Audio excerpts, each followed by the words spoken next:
நாங்கள் இன்றைக்குரிய இந்த subject start பண்ணுவோம். வேல்யூவேஷன் தான் இந்த மெயினாக இன்றைக்கு நாங்கள் பார்க்க போகிறோம். குறிப்பாக ஓகே,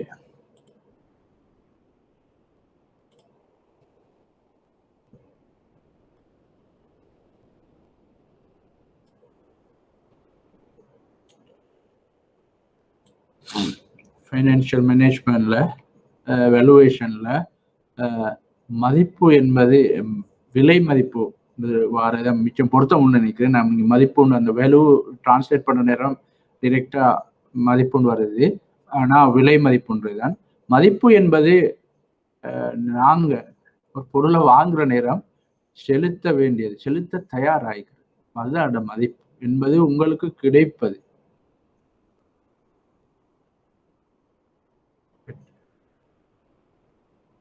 இந்த வாரன் பஃபெட் என்றால் ஒரு முக்கியமான ஒரு செல்வந்தர் உலகத்துல. அவர் சொன்ன விஷயம்தான், price is what you pay. விலை என்பது நீங்கள் செலுத்த வேண்டியது. விலைண்டா பிரைஸ்ண்டா நாங்க செலுத்துறது. பிரைஸ் நாங்க செலுத்துறது. Value is what you get. மதிப்பு என்பது, அதாவது பெறுமதி என்பது எங்களுக்கு கிடைக்கிறது, உங்களுக்கு கிடைப்பது. இங்க என்ன இரண்டுக்கு மட்டும் இல்லை, ரெண்டும் ஈக்குவலா மதிப்பும் விலையும். நான் பெரும்பாலும் ரஷனலா யோசிக்கிற நேரம் விலைய விட மதிப்பு கூட, எங்களுக்கு பொறுமை கூடைக்கும் அந்த பொருள். சில சந்தர்ப்பத்துல மாறியும் அமையலாம். ஆனா அந்த எங்களோட தேவையோட பார்க்குற நேரம் சந்திர டைம் ஒவ்வொரு டைம்ல தேவை வித்தியாசப்படும். அந்த தேவையோடு ஒப்பிடுற நேரம் விலையை விட மதிப்பு கூடுதலாகத்தான் நிற்கும். மதிப்பு என்பது எங்களுக்கு கிடைப்பது, விலை என்பது நாங்கள் கொடுப்பது. வாரன் பஃபெட் உலகின் பணக்காரர்கள் ஒருவர், தெரியும், one of the richest person in the world Warren Buffett. அவர் சொன்ன கருத்து, மனிதர்கள் பணம் செலுத்துவதை விட அதிகமாக பெறும்போது மட்டுமே வாங்குகிறார்கள். Human buy only when they get more than the pay. மனிதர்களுக்கு ஒரு பொருளை வாங்க போற நேரம் அந்த பொருளோட பெருமதி இருந்தா தான் விலையை கொடுப்பாங்க. அவங்களுக்கு அது பெருமதியா இருந்தா தான் அதுக்கு விலையை கொடுப்பாங்க. அதுக்கு அந்த பல விவகாரான இந்த நோக்கங்கள் வரலாம். ஒன்று பேசிக் நீட் உண்டாயிக்கலாம், அல்லது ஆடம்பர பொருள் உண்டாயிக்கலாம், அது ஒரு அந்தஸ்தான நுகர்வாகிக்கலாம். அது ஆளுக்கால் டிஃபரெண்ட் ஆகும். ஆனா இந்த இடத்துல அந்த விலை கொடுப்பது என்பது நாங்க எப்பயுமே மனிதர்கள் இந்த அதுக்கு பெருமானம் ஒன்று இருக்கிற நேரம் தான் விலையை விட பெருமானம் கூடுதலாயிக்கும். என்றால் அது ஆளுக்கால் டைம் டு டைம் டிஃப்ரெண்ட் ஆகும். உங்களுக்கு தெரியும், கொரோனா பீரியட்ல பொருட்களோட விலைகள் கூடிக்கொண்டே போச்சு. நிறைய விலைகள் கூடிட்டு போறத காண்றோம். ஆனா ஸ்டில் தொடர்ந்து மக்கள் வாங்குறத காண்றோம். இது பிராக்டிகலா கண்ட ஒரு உண்மை. சொன்னாங்க, முட்டை 40-50 ரூபாய்க்கும் போச்சு ஒரு சீசன். தேங்காய் அந்த லாக்டவுன் ஏரியாலையும் நடந்துச்சு. அப்ப என்ன நடக்குதுன்னா, அங்க அந்த டைம்ல அவருக்கு அது பெருமதி ஆயிடுச்சு. இந்த கூட பணத்தை கொடுத்து வாங்குறதுக்கும் அவர்கிட்ட அந்த தேவைக்கு அது பெருமதி ஆயிடுச்சு. இதை நாங்க நிறைய இடங்கள்ல காணலாம். அதே நேரம் இன்னொரு பீரியட்ல வந்து லாக்டவுன் இல்லாத ஏரியாக்கள்ல சாமான்கள் நிறைய மலிஞ்சு போற ஒரு டைப்பையும் காணப்பட்டுச்சு. ஏன்னா நிறைய பொருட்கள் உற்பத்தி செய்யப்படும் அந்த லாக்டவுன் இல்லாத ஏரியாவில். லாக்டவுன் ஏரியால டிமாண்ட் ஆகும், லாக்டவுன் இல்லாத ஏரியால எக்ஸஸ் சப்ளை ஆகும். அப்ப இந்த இடத்துல ரெண்டு நாங்க விளங்கிக் கொள்ள வேண்டிய ஒரு முக்கியமான ஒரு விஷயம் என்னன்னா, அந்த இடத்துல அந்த டைமுக்கு அதோட பொறுமதி வித்தியாசப்படும். அதுதான் இங்க நாங்க விளங்கிக் கொள்ள வேண்டிய முக்கியமான ஒரு விஷயம். ஆகவே விலைக்கும் மதிப்புக்கும் இடையில ஒரு வித்தியாசம் இருக்குது. மனிதர்களுக்கு எப்பயுமே விலையை விட அதோட பெருமதி கூடுதலா இருக்கும் போதுதான் கூட பே பண்ணி அவன் வாங்குவாங்க, அல்லது கொடுத்து வாங்குற நேரம் அந்த பெருமதி அவங்களுக்கு இருக்கும். மதிப்பு முதலீடு, value investing, involve buying securities that appear underpriced underpriced by some form of fundamental analysis.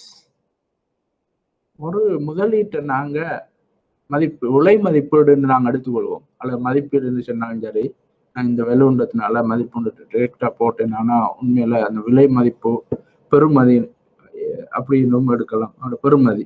ஆகவே மதிப்பு முதலீடு அடிப்படை பகுப்பாய்வுகளால் குறைந்த விலையில் தோன்றும் பத்திரங்களை வாங்குவார்கள்.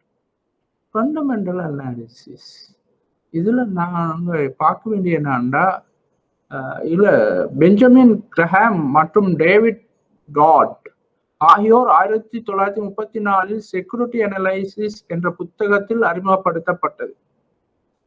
அவங்க தான் இதை அறிமுகப்படுத்துறாங்க.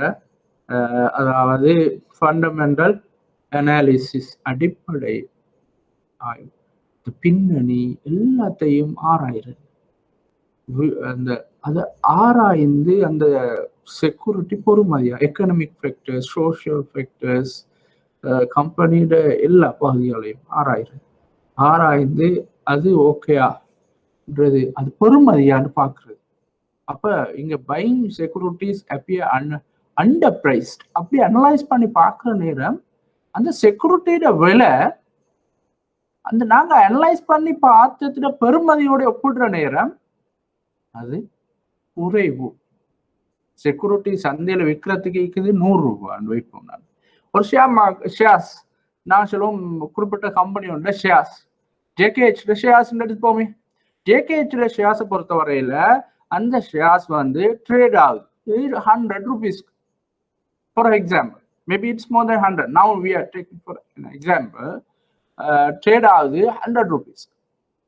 அந்த ஜேகேஹெச் ஃபண்டமெண்டல் அனாலிசிஸ் அடிப்படை அந்த ஆய்வு செஞ்சு பார்த்தா அது விற்கப்பட வேண்டிய விலை வந்து 100 and மோர் தேன் 100, 110, 120 அப்படி, அல்லது 150, 200 பெருமதி வருது.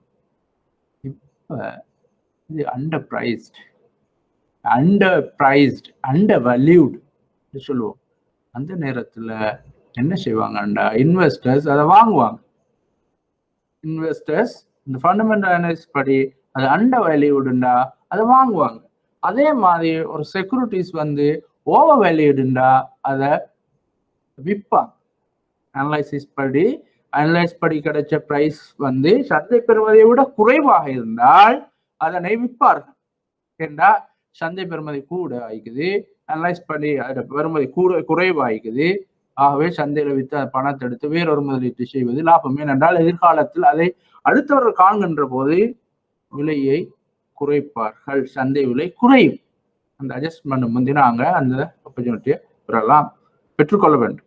அதே போல ஒரு செக்யூரிட்டியை நாங்கள் எடுத்துக்கொண்டா அதை நாங்கள் அனலைஸ் பண்ற நேரம் அதோட பெறுமதியும் சந்தை விலையும் ஒன்றாயிருந்தா அது வந்து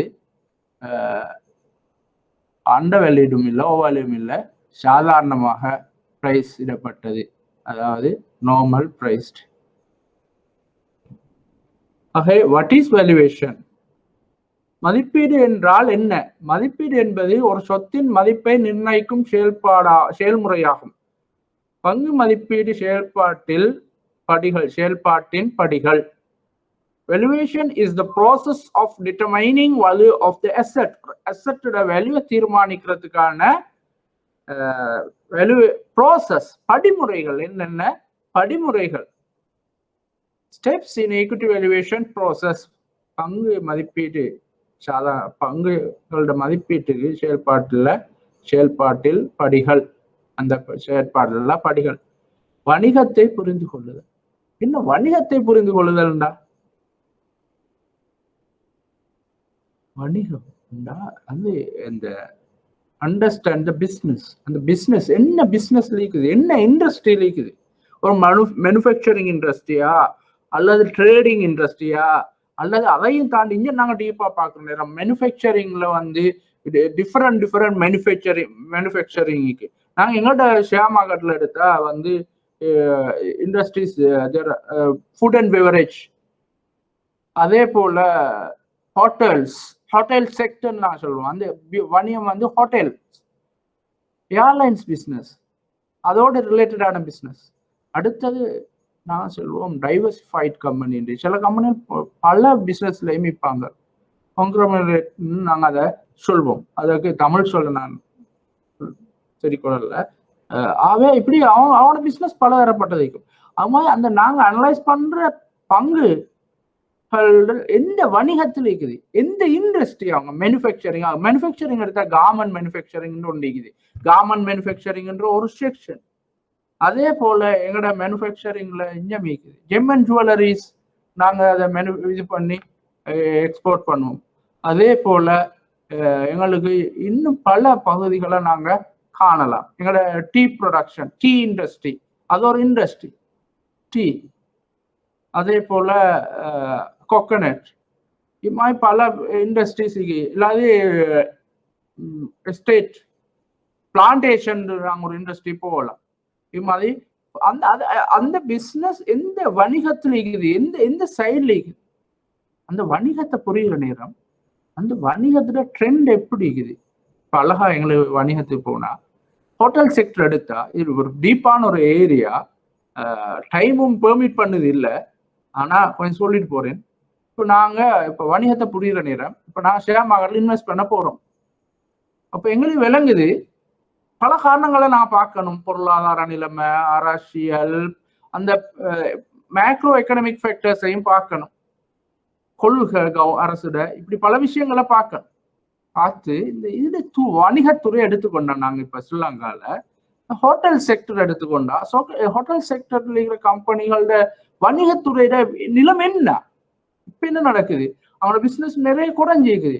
ஃபியூச்சர் என்ன நடக்க போகும், திரும்ப ரிகவர் ஆகுமா அல்லது இன்னும் வேஸ்ட் போகுமா அப்படின்னு ஒரு இது வரணும். அதே போல இம்போர்ட் பிசினஸ்ல ஈடுபடுற vehicle importers, United Motors, DIMO, இவங்களுக்கு என்ன நடக்க போகுது. இப்ப அரசு கொள்கைப்படி அந்த வணிகத்துறையில் ஒரு கட்டுப்பாடு வந்து. அதே போல உள்நாட்டு உற்பத்திகளை செய்கின்ற சில கம்பெனிகளுக்கு, ரோயல் செர்மிக் போன்ற, லங்கா செர்மிக் போன்ற கம்பெனிகள், இவங்களோட பெர்ஃபார்மன்ஸ் என்ன நடக்கும், அவங்களுக்கான டிமாண்ட் என்ன நடக்கும் என்ற ஒரு இன்னொரு சைடுக்கு. ஆகவே அவங்களோட தொழில் அந்த துறையை, வணிகத்துறையை நாங்க சரியாக விளங்கி கொள்ளணும். இது முக்கியமான ஒரு விஷயமாக இருக்குது. அது என்ன இண்டஸ்ட்ரி, அந்த இண்டஸ்ட்ரியோட நிலம் என்ன, அது இண்டஸ்ட்ரியோட சைக்கிள்ல எங்க இருக்குது, டவுன்வேர்டா, அப்வேர்டா, அல்லது வேற எதுவும் இருக்குதா, அல்லது தொடர்ந்து போகுமா, ஸ்டெக்னேட் ஆகுமா, இப்படி இது சம்பந்தமான சரியான ஒரு தெளிவு எங்களுக்கு இருக்க வேண்டும். அடுத்தது நிறுவனத்தின் செயல்திறனை முன்னறிவித்தல்.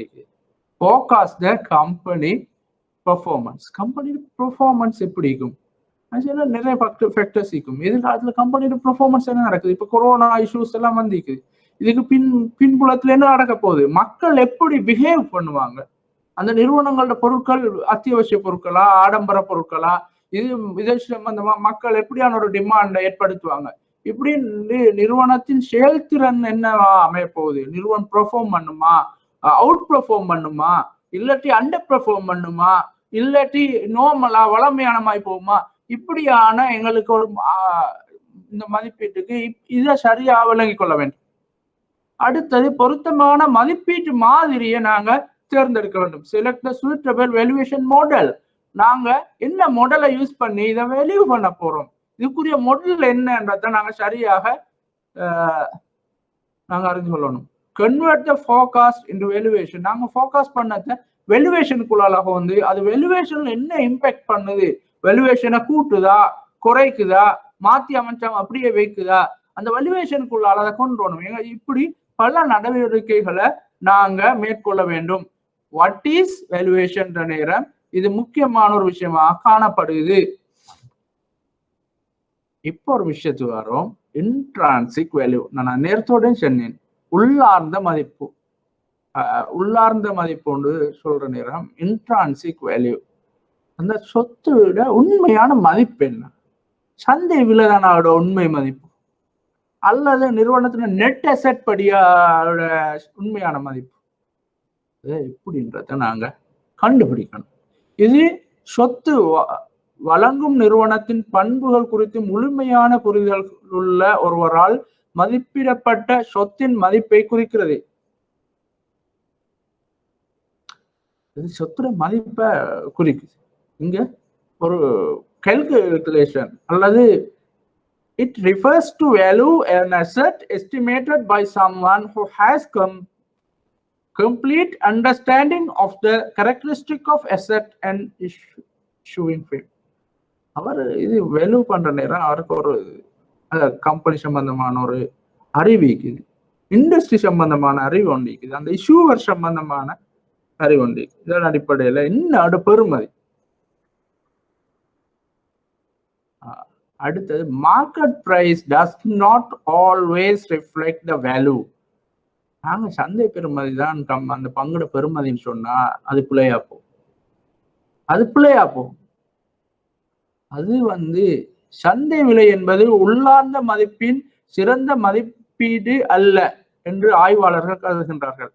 By estimating value, the analyst is assumed that the market price is not necessarily the best estimate of intrinsic value. அதாவது சந்தை விலையை பிரதிபலிப்பது உண்மையான பெருமதி அல்ல. அதைத்தான் நீங்க சொல்ல வாரு. என்ன என்றால் அதோட பெருமதி அதை விட வித்தியாசம். ஒன்று கூடுதலாய்க்கலாம் அல்லது குறைவாய்க்கலாம் அல்லது ஈக்குவல் ஆயிக்கிறது சந்தர்ப்பம் மிச்சம் குறைவு. அந்த ஃபேர் வேல்யூ ஆயிக்கும் என்று சொல்லுகிறாரு எங்களுக்கு. ஆகவே சந்தை விலை என்பது எப்பயும் அந்த மதிப்பின் சிறந்த மதிப்பீடு கருத முடியாது. அது ஒரு இண்டிகேட்டர் எடுக்கலாம், ஆனா it's not real value of that particular shares. அது அப்படி காட்டாது. ஆகவே இந்த இடத்துல நாங்க விளங்கிக் கொள்ள வேண்டிய முக்கியமான ஒரு விஷயம்தான் உள்ளார்ந்த மதிப்புன்றது சொத்தோட உண்மையான பெருமதி, இன்ட்ரான்சிக் வேல்யூ. அதுக்குள்ள அந்த சொத்துக்குள்ள அந்த பங்குட உண்மையா இருக்க வேண்டிய பெருமதி என்னன்றத கண்டுபிடிக்கிறது. Estimate value and market price. Estimated intrinsic value, market price. இப்போ நாங்க இன்ட்ரான்சிக் வேல்யூ கண்டுபிடிச்சிக்கிறோம். இதுதான் இதோட உண்மையான உள்ளார்ந்த வேல்யூ என்றத நாங்க ஏதோ அனலைசிஸ் மூலமோ ஏதோ ஒரு அடிப்படையில அதை கண்டுபிடிச்சிக்கிறோம். அந்த நிறுவனத்தோட intrinsic value, present value of future cash flow of the securities அப்படியும் எங்களுக்கு சொல்லலாம். ஆகவே இந்த இன்ட்ரான்சிக் பிரைஸை இப்போ நாங்க கண்டுபிடிச்சிட்டோம்.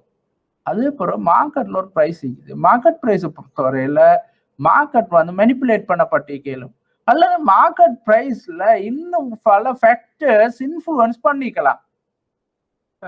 உதாரணமாக எங்களோட பொலிட்டிக்கல் ஃபேக்டர் நிறுவனத்தை பெருசா பாதிக்காது, ஆனா மார்க்கெட்டை பாதிச்சிருக்கலாம். அல்லது மக்களோட எதிர்பார்க்க மார்க்கெட் பிரைஸ்ல செல்வாக்கு செலுத்தலாம். அல்லது இன்வெஸ்டர்ஸ் திங்கிங் அல்லது வெளிநாட்டு முதலீட்டாளர்களோட செல்வாக்கு, அவங்க வெளியே போற நேரம், சந்தையிலேருந்து வெளியே போற நேரம் அல்லது சந்தைக்கு வார நேரம் ஒரு ஷேர்ஸ் வேல்யூ கூடிக்கொண்டு போகலாம், பிரைஸ் கூடிக்கொண்டு போகலாம். சந்தை வெளியே போற நேரம் குறைஞ்சி போகலாம். ஆனா அதற்காக அந்த பங்குகள் பெருமதி இல்லை என்பதல்ல. அது சில நேரம் சந்தையில குறைந்தது வேற காரணிகளாக இருக்கலாம். can arrive the 3 conclusion. எங்களுக்கு 3 முடிவுகளுக்கு இந்த இடத்துல வரலாம். ஒன்று எஸ்டிமேட்டட் இன்ட்ரான்சிக் வேல்யூ எங்களுக்கு இதுல உதாரணமா தரப்பட்டிருக்குது 10 ரூபாய். இன்ட்ரான்சிக் வேல்யூ 10 ரூபாய். மார்க்கெட் பிரைஸ் 5 ரூபாய். மார்க்கெட்ல ட்ரேட் ஆகுது 5 rupees. உண்மையில கன்க்ளூஷன் என்ன, இங்க முடிவு என்ன? ஒரு பொருளோட பொறுமதி 10 ரூபாய், பங்கு இல்லை எது இருந்தாலும் சரி, ஆனா சந்தையில விற்கப்படுது 5 ரூபாய். அப்ப இந்த இடத்துல நாங்க யோசிக்கணும் என்னன்னா, இது பெருமதி, இது என்ன, இது வேல்யூவேஷன் சரியா, இது மார்க்கெட் பிரைஸ் வேல்யூவேஷனை ரிஃப்ளெக்ட் பண்ணுதா? இல்ல, ரிஃப்ளெக்ட் பண்ணல. ஆகவே இதை அண்டர் வேல்யூட் ஸ்டாக்னு நாங்க சொல்லுவோம். இந்த ஷேர்ஸ் அண்டர் வேல்யூட் ஷேர்ஸ்னு நாங்க சொல்லுவோம். அதே நேரம் எஸ்டிமேட்டட் வேல்யூ 10 ஆயிக்குது, மார்க்கெட் பிரைஸ் 10 ஆயிக்குது. ரெண்டும் ஈக்குவல். Can happen. சில நேரம் நடக்கலாம், கிட்டவா இருக்கலாம் சில நேரம். இதை நாங்க சொல்லுவோம் ஃபேர்லி வேல்யூட். Fairly valued. ரெண்டும் ஈக்குவலா இருக்கிற நேரம். இன்னொரு சந்தர்ப்பம் இருக்குது இங்க தரப்பட்டிருக்குது. எப்படின்னா estimated intrinsic value is 10, trading 15. இந்த இடத்துல தான் யோசிக்கணும். இது ஓவர் வேல்யூட். இப்ப 3 சந்தர்ப்பங்களையும் ஒரு முதலீட்டாளர் முடிவுகள் எடுக்கலாம். சில முடிவுகளுக்கு வரலாம். அண்ட வலிவாய்க்கிற நேரம் ஒரு ஸ்டாக் ஒரு ஷேர்ஸ் அண்ட வலிவாய்க்கிற நேரம் ஒரு முதலீட்டாளரை பொறுத்து அவர் இன்வெஸ்ட் பண்றது நல்லா, கூடுதலா அதை வாங்குறது நல்லா. ஏண்டா இதை இன்வெஸ்டர்ஸ் ஐடென்டிஃபை பண்ற நேரம் இது மூவ் பண்ணும். இந்த பிரைஸ் அப்வர்ட் ட்ரெண்ட் போகும் அல்லது அப்வர்ட் மூவ் ஆகிறதுக்கான பாசிபிலிட்டிஸ் வெரி ஹை. ஆனா இந்த இடத்துல ஃபேர்லி வேல்யூன்ற இடத்துல இங்கே நிறுவனம் விற்கலாம், விற்காம வச்சுக்கொள்ளலாம். அது அவங்களோட கொஸ்ட்டை பொறுத்து தீர்மானிக்கப்படும்.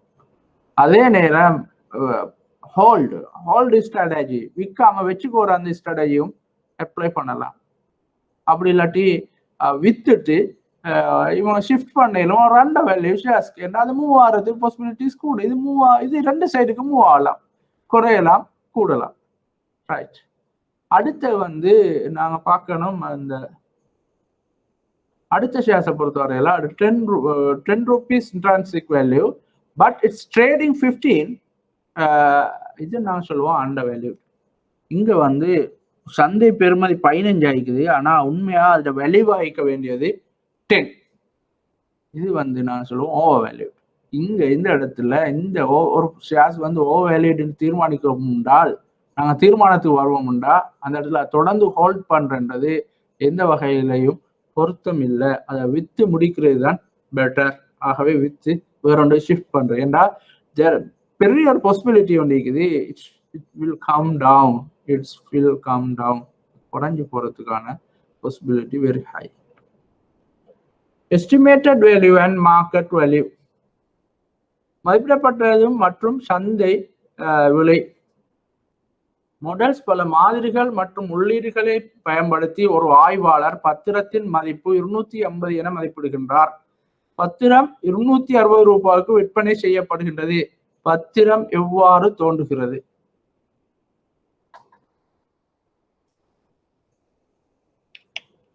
ஒரு மாடலை யூஸ் பண்ணி ஒரு அனலிஸ்ட் நீங்க பங்கு சந்தை முகவர் நிறுவனங்களுக்கு போனா they have lot of analysts.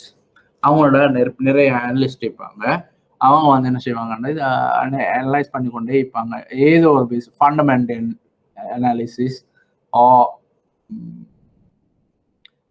Tactical analysis இந்த இது பண்ணலாம். அவங்களோட அந்த இந்த ஃபண்டமெண்டல் அனாலிசிஸ் தான் நாங்கள் இந்த இடத்துல மெயினாக யோசிக்கிறோம். இந்த அனாலிசிஸ் படி இது 250 ரூபாய்க்கு இது பத்திரத்துல விற்பனை செய்யப்படுற வேலை 260 ரூபாய்க்கு. பத்திரத்தின் மதிப்பு 250, விலை மதிப்பு விற்பனை செய்யப்படுகிறது 260. டிரெக்டா விளங்குது. இது 250 ரூபா. இப்போ 250 ரூபா பெருமதியானது 260 ரூபாய்க்கு விற்கப்படுது. அப்ப என்ன நடக்கும் எதிர்காலத்துல இது இந்த இடத்தை நோக்கி வரும், குறையும். அப்படின்னா குறைறதுக்கான பாசிபிலிட்டி இருந்தா எங்களுக்கு நல்லா விளங்கு. இது மிகைப்படுத்தப்பட்டிருக்கு. இதோட விலை மிகைப்படுத்தப்பட்டிருக்குது. ஆகவே மிகை மதிப்புன்னு நாங்க இதை சொல்லுவோம். இங்க விட ஏதான் வரும். ஏன்னா குறையறதுக்கான சான்ஸ் இருக்குது. குறை மதிப்பு அல்ல, வேர்த் இல்லை. இது உண்மையான உள்ளார்ந்த பெருமதி 250 ஆயிக்குது, ஆனா விற்கப்படுது 260. ஆகவே இது குறை மதிப்புன்னு தான் நாங்க இதனை சொல்வோம். வேல்யூவேஷன் மாடல்ஸ், பங்கு மதிப்பீட்டு மாதிரிகளின் 2 முக்கிய பிரிவுகள். முழுமையான மதிப்பீட்டு மாதிரிகள். 2 major categories of equity valuation: absolute valuation model and ஒப்பீட்டு மதிப்பீட்டு மாதிரிகள். Relative valuation models. இந்த 2 மெத்தடையும் யூஸ் பண்ணலாம். இந்த பங்குகளை மதிப்பீடு செய்யற நேரம் முழுமையான மதிப்பீட்டு மாதிரிகளை பயன்படுத்தி ஒரு அப்சல்யூட் வேல்யூவேஷன் ஒன்று போகலாம். அப்படி இல்லை ஒப்பிடுற நேரம் இது நாங்கள் பல விடயங்களோட ஒப்பிடலாம்.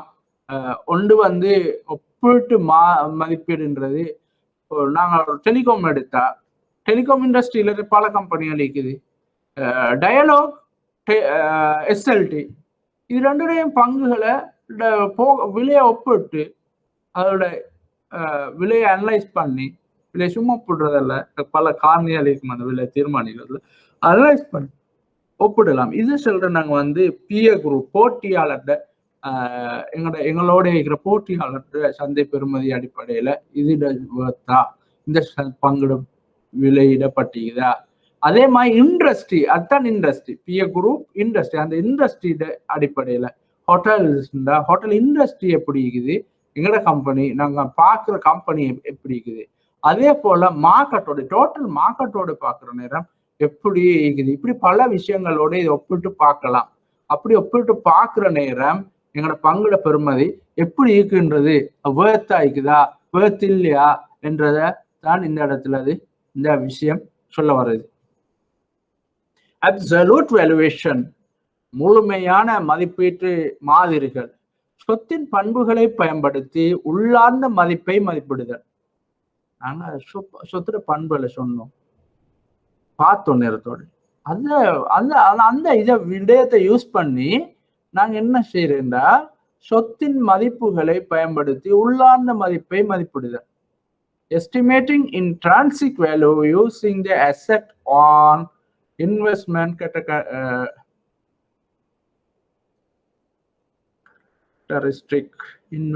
characteristic. Intrinsic value equal present value of future cash flow of the securities. உள்ளார்ந்த மதிப்பு என்பது பத்திரங்களின் எதிர்கால காசு பாய்ச்சல்களின் தற்போதைய மதிப்பு. இரண்டாக பிரிக்கலாம். பண்புகள் அடிப்படையில் can be divided into two. இரண்டாக பிரிக்கலாம். ஒன்று டிஸ்கவுண்ட் கேஷ் ஃப்ளோ மாடல், ஒன்று பார்க்கலாம் டிஸ்கவுண்ட் கேஷ் ஃப்ளோ மாடல், பங்கு கழிவு மாதிரி, டிவிடெண்ட் டிஸ்கவுண்ட் மாடல் ஒன்று இருக்குது, அதன் ஊடாக இதை கண்டுபிடிக்கலாம். அசெட் பேஸ் மாடல், நிறுவனத்துடைய அசெட் பேஸ், அந்த அசெட்டை பேஸ் பண்ணி அந்த நிறுவனத்தை அனலைஸ் பண்ற, நிறுவனத்துல காணப்படுகின்ற சொத்துக்களை பயன்படுத்தி அந்த சொத்துகளோட பெறுமதிக்கு ஏற்ப விலை நிர்ணயிக்கப்பட்டிருக்குதான்றத தீர்மானிக்க இந்த விஷயத்தையும் இந்த ரெண்டு மாடலையும் முழுமையான மதிப்பீட்டு மாதிரிகள்ல நாங்க பயன்படுத்தலாம் என்பதுதான் இங்க சொல்ல வர விடயம். ரிலேட்டிவ் வேல்யூவேஷன் மாடல், ஒப்பீட்டு மதிப்பீட்டு மாதிரிகள், ஒப்பிடக்கூடிய பிற சொத்துக்களின் மதிப்பு தொடர்பாக சொத்தின் உள்ளார்ந்த மதிப்பை மதிப்பிடுதல். உள்ளார்ந்த மதிப்பு ஒத்த சொத்தின் மதிப்பு. நாங்க ஃபர்ஸ்ட்டுக்கு என்ன செய்யணும்னா, என்ன இன்ட்ரான்சிக் வேல்யூ, அந்த குறிப்பிட்ட சொத்துடைய இன்ட்ரான்சிக் வேல்யூ என்ன, அதோட உள்ளார்ந்த மதிப்பு என்னன்றதை கண்டுபிடிக்கணும். அந்த உள்ளார்ந்த மதிப்பை கண்டுபிடித்து அதோட ஒத்த சொத்துன்ற மதிப்பு என்ன, அதே மாதிரியான அதே ஃபீச்சர்ஸ் கொண்ட அதே இந்த பண்புகளை கொண்ட சொத்து பெறுமதி என்ன, இந்த ரெண்டையும் வச்சு நாங்க தீர்மானிக்கிறோம். இதுக்கு நாங்க பயன்படுத்தப்படுகின்ற கருவிகள் வந்து சொல்றோம் பெருக்கி, மல்டிப்ளையர் மாடல்ஸ், ரெண்டு மல்டிப்ளையர் மாடல்ஸ் இன்னும் தரப்பட்டிருக்குது. பிஇ ரேஷியோ நான் லாஸ்ட் வீக் படிப்பிச்சேன். லாஸ்ட் வீக் படிப்பிக்கின்ற நேரம் நான் தெளிவா சொன்னேன், இந்த பி ரேஷியோ எங்களுக்கு நிறைய இடத்துல தேவைப்படும். ஆகவே எங்களோட பி ரேஷியோ நாங்க கவனமாக விளங்கி வச்சுக்கணும். பி ரேஷியோ என்பது பிரைஸ் ஏர்னிங் ரேஷியோ. எங்களோட சந்தை பெறுமதிய ஏர்னிங்ஸால பிரிக்க வாரதுதான். நாங்க நிறுவனம் உழைத்த அந்த உழைப்பால ஷேருக்கான ஒரு பங்குக்கான உழைப்பால பிரிக்க வாரதம் வந்து பிஇ ரேஷியோ. அடுத்தது PB ratio, price to book value ரேஷியோன்னு நாங்க இதை சொல்லுவோம். பிரைஸ் டு புக் வேல்யூ, நான் நினைக்கிறேன் நாங்க இது தமிழ் டெர்மினாலஜி பார்த்து இது படிக்கிறேன்டா கஷ்டம். எங்கள்கிட்ட புக் வேல்யூ என்ன நாங்க கண்டுபிடிக்கிற நேரம் எங்கள்கிட்ட பல சொத்துகள் காணப்படும். அந்த பல சொத்துகளும் காணப்படுற நேரம்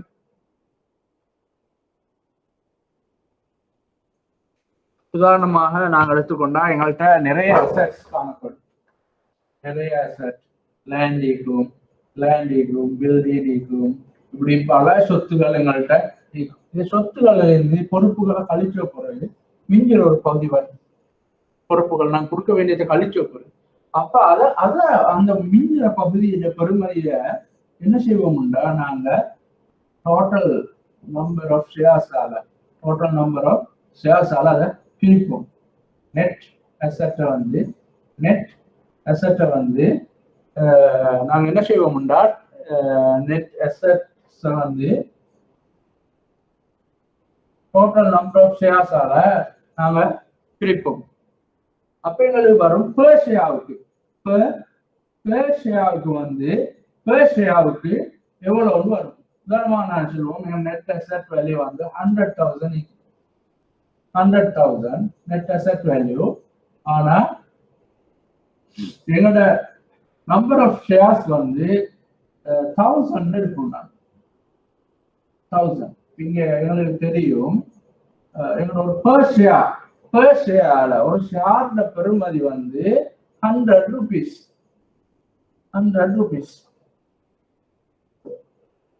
பெர் ஷேர்ல புக் வேல்யூ சொத்து பெறுமதி. பெர் ஷேர்ல புக் வேல்யூ படி பெர் ஷேர்ல புக் வேல்யூ வந்து பிபி நான் சொல்லுவோம். Book value per share book value. PB வந்து 100 rupees.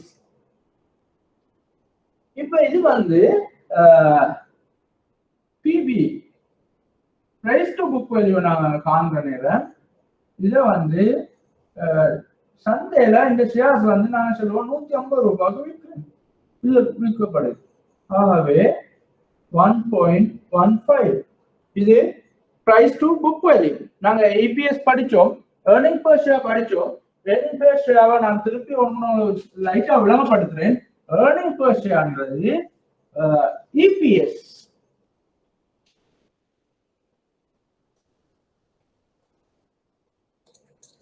இபிஎஸ் வந்து ஏர்னிங் பெர் ஷேர். ஒரு ஷேருக்கான ஏர்ன் பண்ண எவ்வளவு நிறுவனம் எவ்வளவு number total earning net earning வந்து நம்பர் ஆஃப் ஷேர்ஸால பிரிக்க வரதான் இந்த டோட்டல் ஏர்னிங்க வந்து நம்பர் ஆஃப் ஷேர்ஸால பிரிக்க வரதான் வந்து இபிஎஸ். இபிஎஸ் வந்து நான் சொல்லுவோம் 100 rupees. அதே போல மார்க்கெட்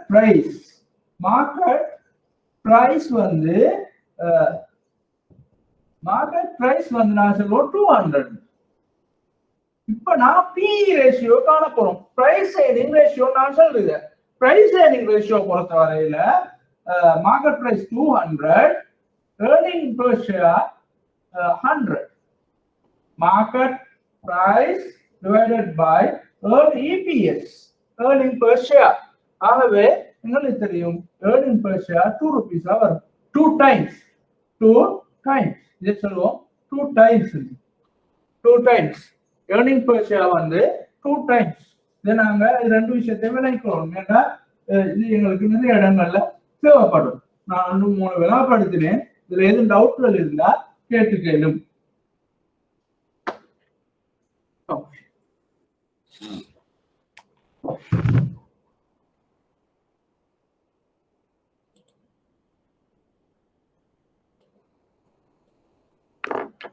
அப்ப இந்த ஒப்பீட்டு மாதிரியில பி ரேஷியோ பிரைஸ் ஏர்னிங் ரேஷியோவும் PB ratio price to book value ratio இரண்டும் முக்கியம் பெறுது.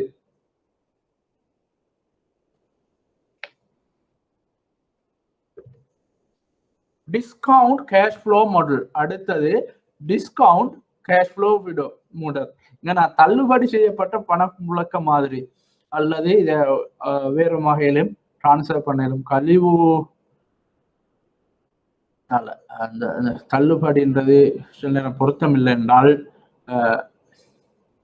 டிஸ்கவுண்டட்ன்றதுதான். டிஸ்கவுண்டட் அதுக்கு சரியான தமிழ் சொல்ல ஒரு குழப்பம் ஒன்றும் இருக்குது. செய்யப்பட்ட பணப்புழக்கங்கள், நிதி பாய்ச்சல்கள் பணப்புழக்கங்கள்ன்ற வந்து நிதி பாய்ச்சல்கள் தாக்கத்தின் அடிப்படையில் பேஸ்ட் ஆன் தர்க்கத்தின் அடிப்படையில் லாஜிக்கலி ஏண்டா டிஸ்கவுண்ட் கேஷ் ஃப்ளோ மாடல் இதுல வந்து தனிநபர்கள் ஒரு முதலீட்டை செய்கிறார்கள் எனில் அவர்கள் முதலீடு காலத்தில் வருமானத்தை எதிர்பார்க்கிறார்கள். ஏன் நாங்க முதலீடு செய்யறோம்? யாரும் முதலீடு செய்யறதுக்கான ஒரு நோக்கம் இருக்குது, ஒரு இன்டென்ஷன் ஒன்று இருக்குது. அந்த இன்டென்ஷன் தான் அந்த முதலீடு காலத்துல ஒரு வருமானத்தை எதிர்பார்க்கிறாங்க. எனவே இன்று முதலீட்டின் மதிப்பு எதிர்பார்க்கப்படும் எதிர்கால நன்மைகளின் தற்போதைய மதிப்புக்கு சமமாக இருக்க வேண்டும். எனவே இன்று முதலீட்டின் மதிப்பு எதிர்பார்க்கப்படும் எதிர்கால நன்மைகளின் தற்போதைய மதிப்புக்கு சமமாக இருக்கணும். இது ஒரு முக்கியமான ஒரு விஷயம். So value the investment today should be equal to present value of expected future benefit. நான் அடுத்த சப்ஜெக்ட்ல இந்த ஃபியூச்சர் வேல்யூ ப்ரெசன்ட் வேல்யூவை செய்வேன். அந்த டைம்ல உங்களுக்கு அதை தெளிவாக விளங்கி கொள்ளலாம். அதாவது எங்களுக்கு ₹1 உண்டு இன்றைக்கு கிடைக்குது, அல்லது ₹1000 இன்றைக்கு கிடைக்குது. இந்த ₹1000 இனி ஒரு வருஷத்துல கிடைக்கிற ₹1000 இன்றைக்கு கிடைக்கிற ₹1000 சமப்படுமா? சமப்படாது. ஏண்டா இன்றைக்கு கிடைக்கிற ₹1000 எங்களுக்கு நிறைய வேலை செய்யலாம். ஆனா அதே வகையான வேலையை அடுத்த வருஷம் கிடைக்கிற அல்ல இன்னும் 2 வருடங்களுக்கு கிடைக்கிற ₹1000 யூஸ் பண்ணி செய்யலாது. அது வேல்யூ குறைஞ்சிருக்கு. தமிழ்நாட்டை பொறுத்தவரை வேல்யூ குறைஞ்சிருக்கு. அடுத்த இன்றைக்கு கிடைக்கிற ₹1000 உழைச்சிப்போம், நாங்க வருமானத்தை உழைச்சிப்போம். ஆனா எதிர்காலத்துல கிடைக்க போறதுல நாங்க வருமானம் உழைக்க மாட்டோம். அந்த ₹1000 எதிர்காலத்துல கிடைச்ச மாட்டோம். இந்த காலத்துக்கு நாங்க வருமானம் உழைச்ச மாட்டோம். அது டெபாசிட்ல போட்டா இன்ட்ரெஸ்ட் வந்து, வேற ஒரு பிசினஸ்ல போட்டா லாபம் வந்து. ஆகவே அந்த வேல்யூ ரெண்டும் ஒரு நாள் ஈக்குவல் ஆகாது. ப்ரெசன்ட் வேல்யூவும் ஃபியூச்சர் வேல்யூவும் ஈக்குவல் ஆகாது. பொதுவான பங்கை வாங்கி வைத்திருப்பதன் மூலம் எதிர்பார்க்கப்படும் எதிர்கால நன்மை என்ன? ஒரு ஆள் பங்குகளை வாங்கி வச்சுக்கிறதுல என்ன நன்மை எதிர்பார்க்கிறார்? அவர் ஏன் அந்த பங்குல முதலீடு செய்யறாரு? ஒரு ஆளை பொறுத்தவரையில அவருக்கு பணம் இருக்குது, ஒரு ஆள்கிட்ட இருக்குது ஒரு 10 லட்சம் கேஷ். அவரே பங்குல கொண்டு முதலீடு செய்யும். அவருக்கு கவர்மெண்ட் பேங்க்ல டெபாசிட்ல வச்சா தொடர்ந்து வரும். அல்லது கவர்மெண்ட் இஷ்யூ பண்ற ட்ரெஷரி பாண்ட் ஏதோ ஒன்றுல ட்ரெஷரி உண்டியல் முறையில போட்டா நிரந்தரமா வரும், ரிஸ்க்கும் இல்லை. ஆனா கூட ரிஸ்க் கொண்டு எடுத்து ஏன் பங்குகளை வாங்குறாருன்னா கூடுதலான ரிட்டர்ன் எதிர்பார்க்கிறாங்க, கூடுதலான வருமானம். கூட ரிஸ்க் எடுக்கிற என்னதுக்குன்னா கூட வருமானத்தை பெறணும்ன்றது. ஆகவே ஒரு பங்கை வாங்கி வைப்பதன் மூலம் எதிர்பார்க்கப்படும் எதிர்கால நன்மைன்னு சொல்ற நேரம் எங்களுக்கு பல வகையான நன்மை வரலாம். ஒன்று வந்து டிவிடெண்ட். இதுல டிவிடெண்ட்ல பல வகையான டிவிடெண்ட் வரலாம். ஒன்று கேஷ் டிவிடெண்ட், எங்களுக்கு கேஷ் கிடைக்கலாம். நிறுவனம் லாபம் உழைச்சா லாபம் கிடைக்கும். அதே போல சந்தையில பங்குல பெருமதியில மாற்றம் ஏற்படலாம். பங்கு சந்தையில பங்குல பெருமதி, இதுக்கு நான் சொல்லுவோம் மூலதன லாபம். நாங்க ₹100 வாங்கின பங்கு இப்ப ₹150 போகுது.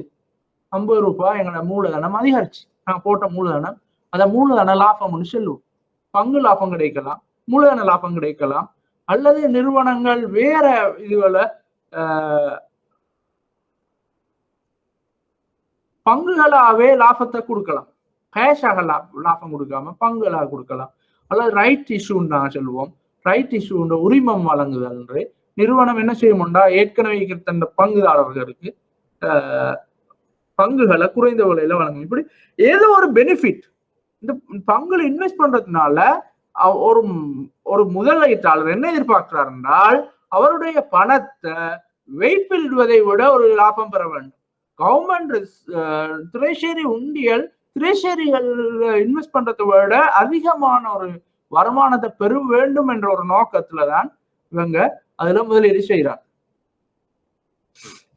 ஓகே, டிவிடெண்ட் டிஸ்கவுண்ட் மாடலை பொறுத்தவரையில எக்ஸ்பெக்டட் பெனிஃபிட் ஈக்குவல் டிவிடெண்ட்ஸ். இங்கே வந்து என்னன்னா டிவிடெண்ட் தான் அவங்களோட மெயின் இது ரிட்டர்ன்.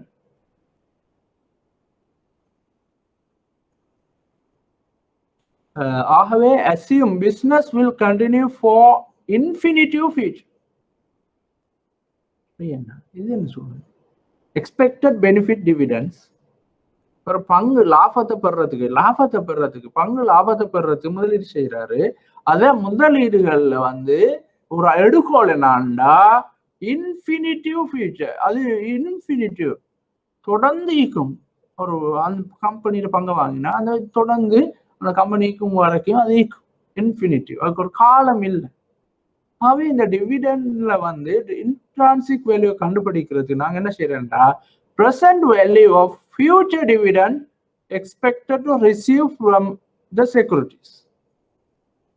present value இப்போ நாங்க எதிர்காலத்துல டிவிடெண்ட் பெறுறதுக்கு ஆகிக்கிறோம். அந்த டிவிடெண்ட் இந்த எடுப்பெறுமதி என்ன? சே ஃபார் நாங்க ஹோல்ட் பண்றோம் 5 இயர்ஸ்க்கான டிவிடெண்ட் எங்களுக்கு கிடைக்குது. அந்த டிவிடெண்ட் இந்திய பெறுமதி present value என்ன? future dividends. ஆகவே வேல்யூ ஈக்குவல் இந்த ஃபார்முலால இங்க வந்து டி பீரியடுக்கான டிவிடெண்ட் அப்புறம் 1 பிளஸ் ஆர்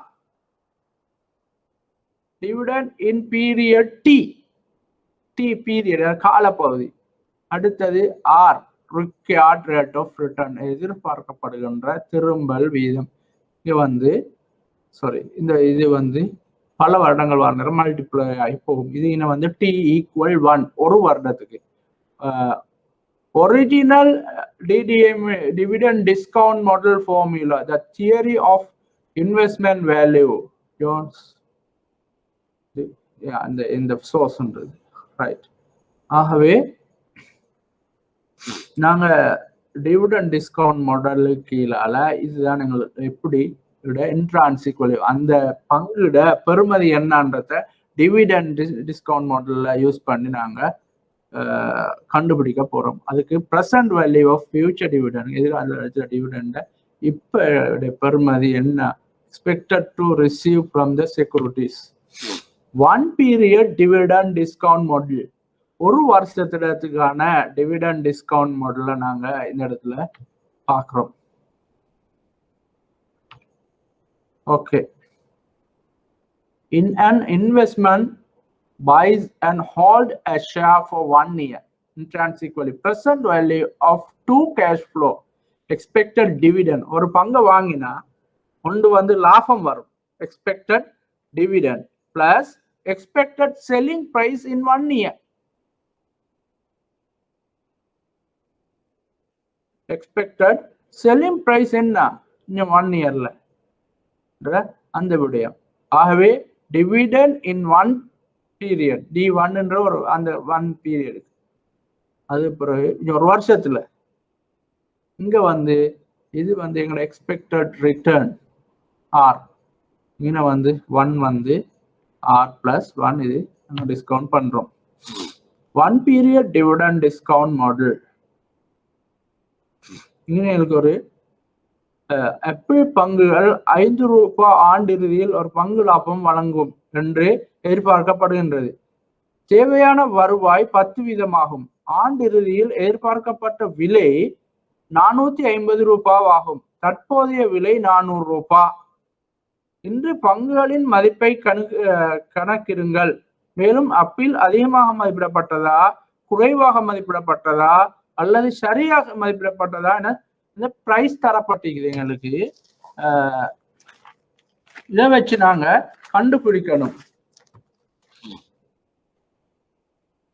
ஆப்பிள் நிறுவனத்தோட ஷேர்ஸ் எங்களுக்கு தரப்பட்டிருக்குது, அதுல பெறுமதியை கண்டுபிடிக்கணும்.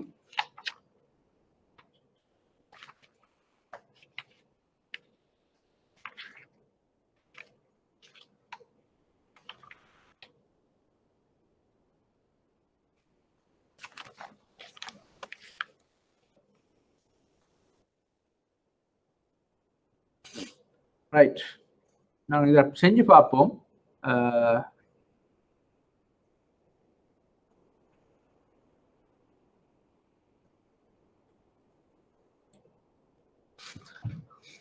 இந்த கணக்கை பொறுத்தவரையில தரப்பட்ட தகவல் வந்து இதுதான். 5 ரூபாய் பங்கு லாபம் வழங்குது. 5 ரூபாய் பங்கு லாபம் வழங்குது. அதே நேரம் பங்கோட விலை 450 ரூபாவாக இருக்கும். அதன் பிறகு எனக்கு சொல்லிக்குது எதிர்பார்க்கப்படுகின்ற வருவாய் 10%. 10% equal 0.1. ஆகவே 1 plus 0.1. இங்க formula dividend 1 period 1 dividend price period 1 divided by 1 plus R. 1 plus R. 1 plus R.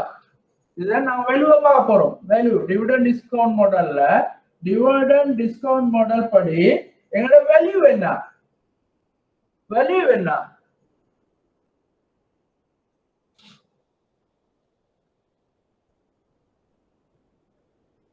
Value என்ன பார்க்க போறோம். எங்களுக்கு தெரியும் இங்க 5 plus 45 450 ரூபாய் சந்தை பெறுமதி. அதே நேரம் எங்களோட 1 plus R. R வந்து 0.1. ஆகவே 5 445 divided by 1.01. Sorry, 1.1. நாங்க இத டிஸ்கவுண்ட் மாடல் கீழால பார்த்தோம் என்றால் எது வரும்? 455 divided by 1.1 equal 413.6. இதுதான் இதுல வேல்யூ. நான் வேல்யூவேஷன் செஞ்சா இதுல வேல்யூ வந்து 413.6.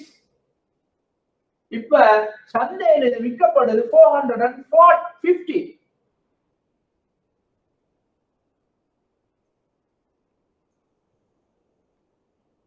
சந்தையில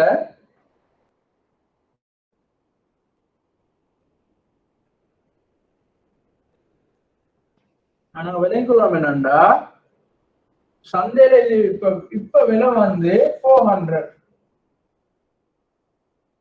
450 ஆகும்னு எதிர்பார்க்கிறாங்க. 250 ஆக்கினால் இந்த வேல்யூவேஷன் படி வேல்யூ வருது 413 ரூபாய் 13 ரூபாய் 60. 400 ரூபாய் இப்ப சந்தையில கரண்ட் மார்க்கெட் பிரைஸ் வந்து 400 ரூபாய். நான் பிரசன்ட் வேல்யூ என்னன்னு பார்த்துக்கிறோம். ஃபியூச்சர் கேஷ் ஃப்ளோட பிரசன்ட் வேல்யூ என்னன்னு பார்த்துக்கிறோம். அது 413 ரூபாய். அல்லது எங்க வேல்யூவேஷன் படி இன்ட்ரான்சிக் வேல்யூ உள்ளார்ந்த பெறுமதி இன்ட்ரான்சிக் வேல்யூ வந்து 413 ரூபாய். எங்களுக்கு விளங்குது இது வந்து 400 ரூபாய் விற்கப்படுது. 413 ரூபாய் தான் அது உண்மையான பெறுமதி ஆயிக்கணும். சந்தையில 400 ரூபாய்க்கு விற்கப்படுது. 413 ரூபாவாக விற்க வேண்டியது வந்து 400 ரூபாய்க்கு விற்கப்படுறா. அது என்ன?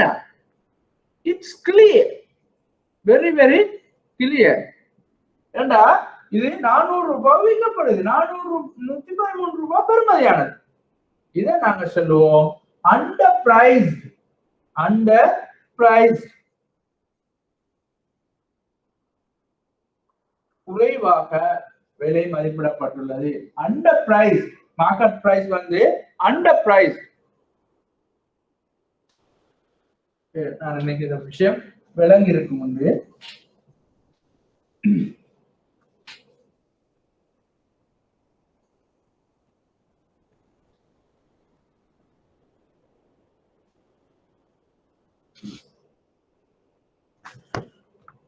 ஓகே,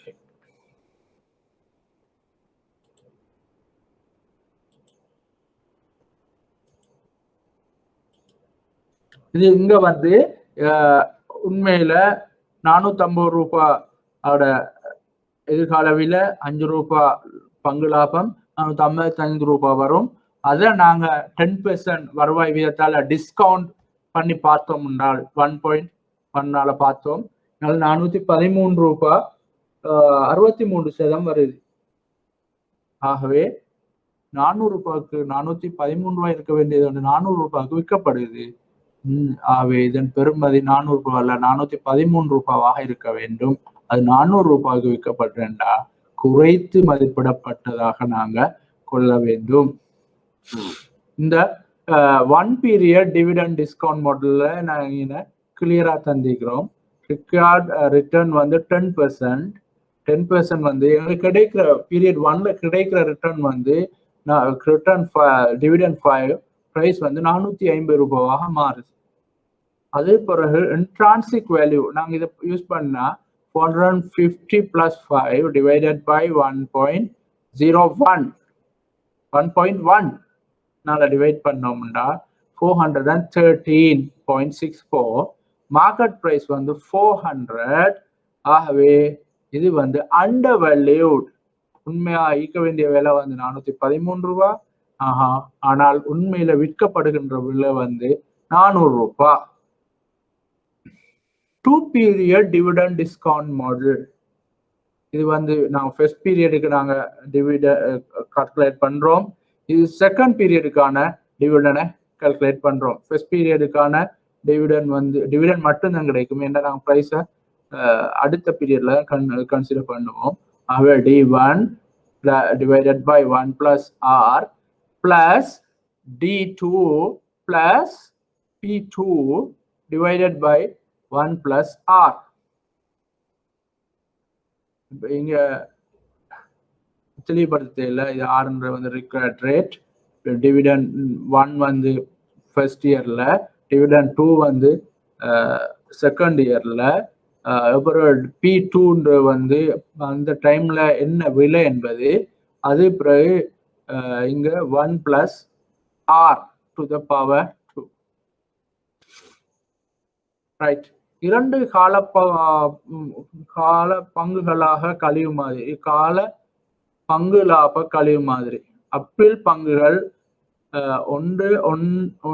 ஆண்டு 1 மற்றும் ஆண்டு 2 இறுதியில் 5 ரூபாய் 10 ரூபாய் என பங்கு லாபம் செலுத்தும் என எதிர்பார்க்கப்படுகின்றது. தேவையான வருவாய் வீதம் 10 ஆகும். ஆண்டு 1 மற்றும் ஆண்டு 2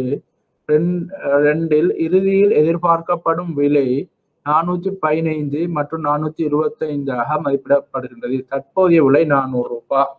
ஓகே, எங்களுக்கு தரப்பட்ட தகவல்களை வைத்து நாங்க இந்த 2 பீரியட் 1 பீரியட் பார்த்தோம்.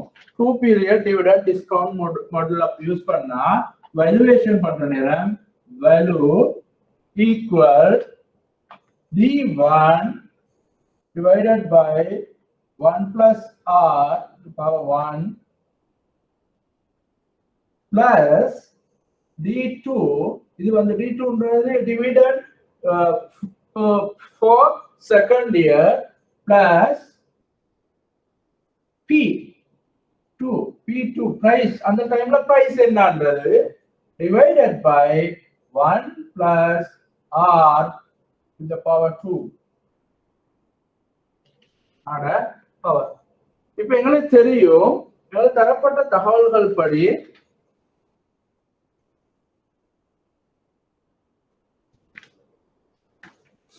தகவல்களின்படி டிவிடெண்ட் ஃபர்ஸ்ட் பீரியட்ல வந்து டிவிடெண்ட் வந்து 5 rupees. இது மட்டும் தான் கிடைக்கும் ஃபர்ஸ்ட் பீரியட்ல 5 rupees. 5 rupees plus 0.1. அதே பிறகு செகண்ட் பீரியட் எடுத்தோம்னா நாங்க D2ல எங்களுக்கு டிவிடெண்டா கிடைச்சது 10 rupees plus பிரைஸ் வந்து எங்களோட பிரைஸ் வந்து செகண்ட் இயர் நேரம் 425 ரூபாவா காணப்படுது. 425 ரூபாய். இங்க வந்து 1 plus R power 2. இந்த ஃபார்முலாவை நான் போட்டோம்னா R இங்க வந்து 0.1 இதை நாங்க இது பண்ணோம்டா 5 divided by 1.05 plus 435 divided by 1.15. இதை நாங்க பார்த்தோம்டா பவரை யூஸ் பண்ணி பார்த்தோம்டா எவ்வளவு வருதுன்னு பார்ப்போம்.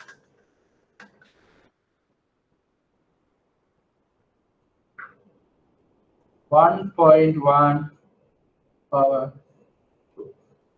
இது வந்து வரும் 1.21 எங்களுக்கு தெரியும்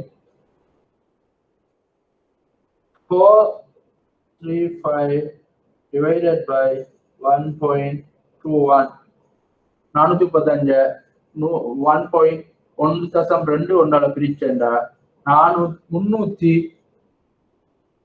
359 ரூபாய் வரும். 359 ரூபாய் 50% வரும். அதே போல பிளஸ் 5 இது வந்து 0.1 1.1 வரும். 1 plus 0.1. Okay, 5 divided by 1.1 equal 4.54. 4.54 plus 3.359.5 equal 364 ரூபாய் வரும். 364 ரூபாய் 4% 5% போடலாம். 364 ரூபாய் வருது. எங்களுக்கு இப்ப நாங்க இத கால்குலேஷன் பண்ணி 364 ரூபாய் வருது. ஆனா அது சந்தையில விற்கப்படுற விலை வந்து 400 ரூபாய். இப்ப வந்து சந்தையில விற்கப்படுது 400 ரூபாய். ஆனா நாங்க எங்க வேல்யூவேஷன் படி 364 ரூபாய். இது எங்களுக்கு தெளிவாக விளங்குது.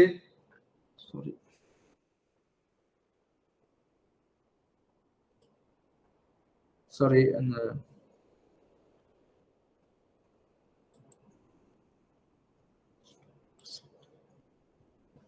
நான் திரும்ப கொஞ்சம் பெலா படிச்சுட்டு நான் அந்த வீடியோ போட்டிகள்ல போல வேல்யூவேஷன் படி வேல்யூ வந்து ஃபர்ஸ்ட் பீரியட் வந்து வேல்யூ வந்து D1 plus 1 plus R power 1 அதே போல plus D2 இரண்டாவது காலப்பகுதிக்கான பங்கு லாபம் இது இரண்டாவது காலப்பகுதியிலான விலை.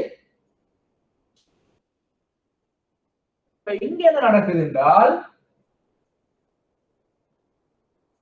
1 plus to the power R 1 plus to the power R. அப்ப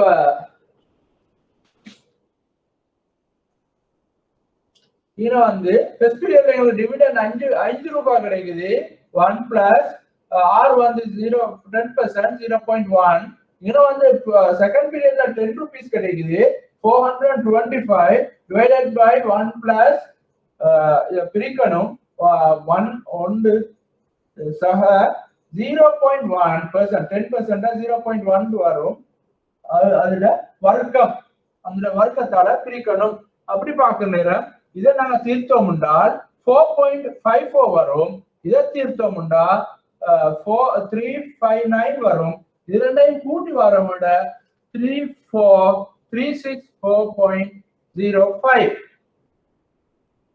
இதுதான் என்னோட பெறுமதியா வருது. ஆகவே இந்த ஷேர்ஸை பொறுத்தவரையில 364.05 என்ற நேரம் இதை நாங்க 400 ரூபாய்க்கு இப்ப வாங்குறோம். இப்ப வாங்குற விலை வந்து 400 ரூபாய். ஆனா உண்மையில இதுல பொறுமதி 364 ரூபாய். ஆகவே நாங்க இப்ப இதுல பெறுமதியை பார்த்தா 364 ரூபாய். சந்தையில் இது 400 ரூபாய் விற்கப்படுது. எங்களுக்கு கிளியரா விளங்குது. இது வந்து 364 ரூபாய் விற்க வேண்டிய ஒன்று 400 ரூபாய் விற்கப்படுறா அது ஓவர் பிரைஸ். இது வந்து ஓவர் பிரைஸ். என்னோட இதுல வந்து நாங்க இது சம்பந்தமான ஒரு இது தந்திக்கிறேன். அதை நீங்க கொஞ்சம் பாருங்க.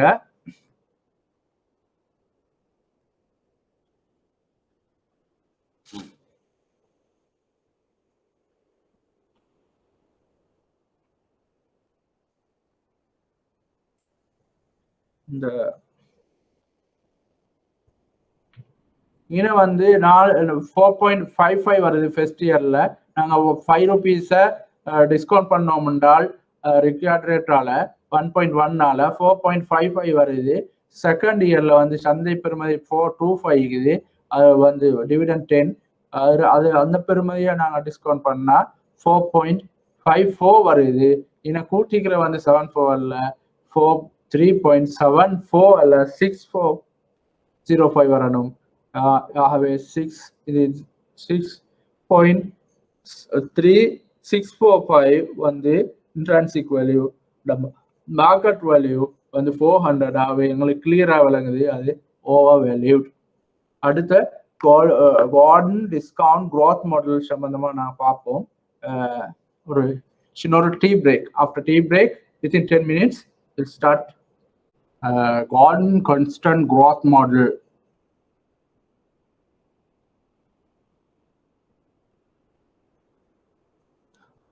இது இந்த மாடலை பொறுத்தவரையில நாங்கள் டிவிடெண்ட் டிஸ்கவுண்ட் மாடலோடு இது இன்னொரு படி முன்னுக்கு போன ஒரு மாடலாக அல்லது இன்னொரு படி டெவலப் ஆகின ஒரு மாடலாக காணப்படுது. இதுல வந்து it's assumed that dividend increase at a constant rate indefinitely. அதாவது டிவிடன் வந்து தொடர்ச்சியாக ஒரு ரேட்ல வளர்ந்து போகும், அதிகரித்து கொண்டு போகும் என்றதுதான் இங்க குறிப்பிடப்படுது. ஆகவே இன்ட்ரான்சிக் வேல்யூவை நான் கால்குலேட் பண்ற நேரம் இந்த ஃபார்முலாவை present value of increasing dividend அதான் நீங்க present value of increasing dividend அதோட ப்ரெசன்ட் வேல்யூவை நாங்கள் பார்க்க போகிறோம். ஆகவே இதில் வந்து D0 பொறுத்தவரையில் 1 + G R - G இல்லாட்டி D1 - R required rate of return - growth. இதுதான் இந்த ஃபார்முலா. இந்த ஃபார்முலா தான் நாங்கள் யூஸ் பண்ணுறோம். இது வந்து ஒரு extended model of dividend discount மாடலில் வந்து ஒரு எக்ஸ்டெண்டட் அதோட இன்னொரு பரிணாமம் தான் growth model. Dividend Gordon constant growth model. Gordon constant growth model. The Gordon growth model suggests that value is a function of dividend. அவரோட வேல்யூ வந்து ஃபங்க்ஷன் ஆஃப் டிவிடெண்டையும் பங்கு லாபத்தினதும் growth in dividends growth அதாவது டிவிடெண்ட் வளர்ச்சியிலையும் discount rate என்று சொல்லலாம் அல்லது ரிக்வயர்ட் ரேட் பெர்சன்டேஜ்லையும் தான் இது ஃபங்க்ஷன் தங்கிக்குது. Gordon constant growth model Gordon ஆப்பிள் சமீபத்தில் 1.8 பங்கு லாபம் செலுத்தியது. ஒரு ஆய்வாளர் ஆப்பிளின் நிதிநிலை அறிக்கையில் மற்றும் வரலாற்று பங்கு லாப கொள்கையை ஆய்வு செய்துள்ளார். மேலும் நிறுவனத்தின் பங்கு லாப வீதம் கால வரையறை இன்றி 3.5 என்ற நிலையான வீதத்தில் வளரும் என்று எதிர்பார்க்கின்றார். முதலீட்டின் தேவையான வருவாய் விகிதம் 10% என்று ஆய்வாளர்கள் தீர்மானிக்கின்றார்கள். ஆப்பிள் பங்கின் தற்போதைய மதிப்பை கணிப்பிடுங்கள். இப்போ நாங்கள் இங்கே வந்து இதை நாங்கள் செஞ்சு பார்ப்போம். செய்கிற நேரம்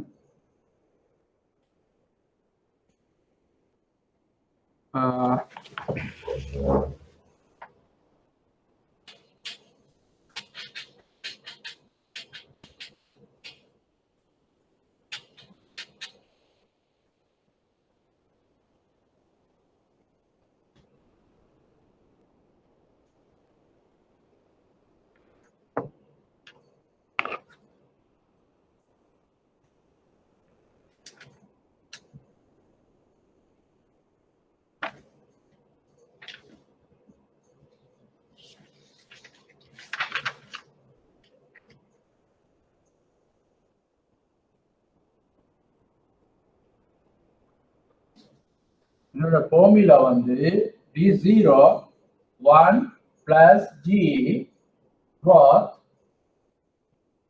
R minus G. இது வந்து ஒரு பீரியட் தான் எங்களுக்கு தந்திக்குது. ஆகவே நாங்க இதைத்தான் காண போறோம். வேல்யூ தொடர்ந்து போகும்னா தொடர்ந்து அந்த இது இப்ப எங்களுக்கு தெரியும் ஆப்பிள் சமீபத்தில் இப்ப D0ல 1.8% டிவிடெண்ட் கொடுத்துச்சு. அடுத்தது நிறுவனம் எதிர்பார்க்குது என்னன்னா டிவிடெண்ட் சமீபத்துல கொடுத்த டிவிடெண்ட் வந்து $1.8. அதே நேரம் சொல்லியது ஒரு ஆய்வாளர் அப்பிள் நிதிநிலை அறிக்கையில் மற்றும் வரலாற்று பங்குலாப கொள்கை ஆய்வு செய்துள்ளார். மேலும் நிறுவனத்தின் பங்குலாப வீதம் காலவரையறையின்றி 3.5 என்ற நிலையான வீதத்தில் வளரும். G வந்து 3.5%. முதலீட்டு தேவையான வருவாய் வீதம் required rate of return is 10%. இதுதான் எங்களுக்கு தரப்பட்ட தகவல். டிவிடெண்ட் அண்மையில் கொடுத்த டிவிடெண்ட் $1.8. அதே பிறகு எங்களுக்கு தெரியும் growth வந்து 0.035 divided by R1 எங்களுக்கு தெரியும்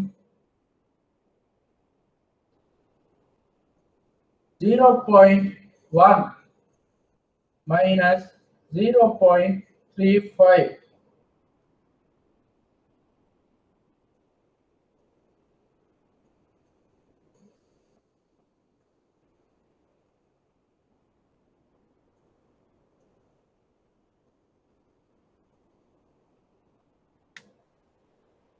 இப்ப எங்க சுருக்கலாம் எங்களுக்கு 1.8 into 1.035 divided by 1.1 minus 0.35 ஆகவே 0.65.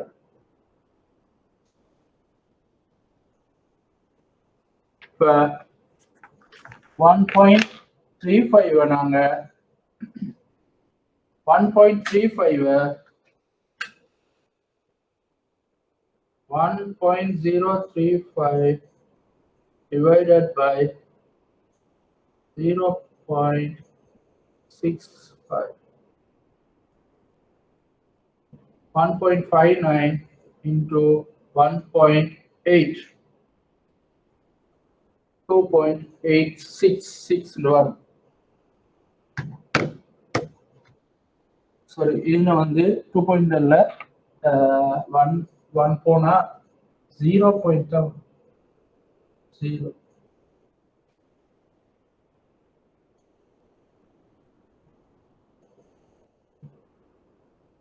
0.65 அப்ப விட வரும் 28.66 என்று வரும்.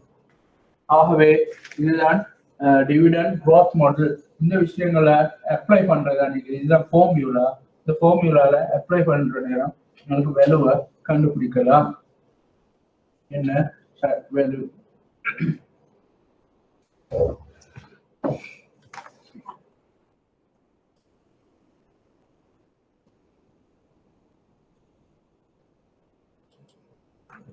ஆகவே இதை கண்டுபிடிக்கலாம். தற்போதைய பெறுமதியை கணக்கிடவும். ஓகே, அடுத்தது மல்டிப்ளையர் பெருக்கல் மாதிரிகள். விலை பல ஒரு சொத்தின் ஒப்பீட்டு மதிப்பை மதிப்பீடு செய்ய பங்கு விலையை ஒருவித பண மதிப்புடன் ஒப்பிடும் விகிதத்தை குறிக்கிறது. ஒத்த நிறுவனங்களின் பங்குகளின் சராசரி விலையின் அடிப்படையில் ஒரு பங்கை மதிப்பிடுகிறது. Price multiple refers to a ratio that compares the share price with some sort of monetary value of all evaluation of the relative worth of an asset. Value is stock based on the average price multiple of stock of similar companies. Right, நாங்க இத பாப்போம். இது என்ன சொல்ல வாரென்றால் ஒத்த கம்பெனிகளோட விலைகளை எடுத்து அதோட ஒரு சராசரி விலையை எடுத்து அதையும் இந்த கம்பெனியோட விலையையும் ஒப்பிட்டு பார்க்கறது தான் இது குறிப்பிடுது. P multiple model, P price earning ratio, market price per share, earning per share நாங்கள் பார்த்தோம். EPS market. Technology shares are selling for 50 rupees. They were bought for 40. Technology shares are selling 50. They were bought, அதாவது technology shares வந்து விற்கப்படுது 50 ரூபாய்க்கு, வாங்கப்பட்டுச்சு 40 ரூபாய். Earning for the last 12 months were 2 rupees per share. Earnings per share வந்து 2 ரூபாய். Calculate PE multiply.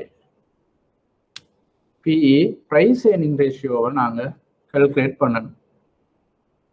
ஆகவே இதோட price earning ratio என்ன என்பதை நாங்கள் calculate பண்ணணும். Price earning ratio calculate பண்றதுக்கு market price per share, earnings per share. எங்களுக்கு மார்க்கெட் பிரைஸா தந்திக்குது. Technology shares are selling 50 rupees divided by 2. Market price வந்து market price per share is 50. Technology shares are selling trading at 50. They were bought at 40. அது எங்களுக்கு இப்போ தேவையில்லை. Earnings for the last 12 months were 2 per share. Earnings 2 is 25. இது 24 50 2 ஆல பிரிச்சா 25 வரும். Fee ratio 25 ஆக வரும். P multiple trailing P, market price per share into EPS over past 12 months. Earning per share வந்து market price EPS ஆல, EPS for the last 12 months. Last 12 monthsக்கான EPS ஆல பிரிக்க வரதன் trailing என்று சொல்றோம். அத P. Leading P, market price per share, forecasted EPS for next 12 months. இது வந்து leading P ratio. Byron Investment Inc. reported 32 million in earnings during fiscal year 2007. An analyst forecast an EPS over next 12 months is 1. Byron has 40 million shares outstanding at market price of 18 per share. Calculate Byron's trailing and leading PE ratios. நாங்கள் இது ரெண்டையும் calculate பண்ணி பார்ப்போம். எப்படி calculate பண்றேன்றது பார்ப்போம்.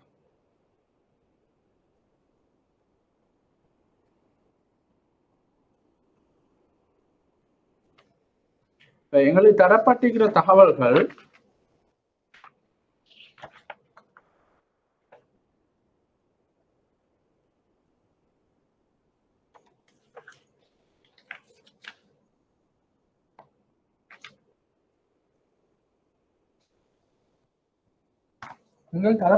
தகவல்கள் படி தகவலை ஃபர்ஸ்ட்டுக்கு நான் ஷார்ட் அவுட் பண்ணிக்கலாம். Reported 32 million earnings during the fiscal year 2007 earnings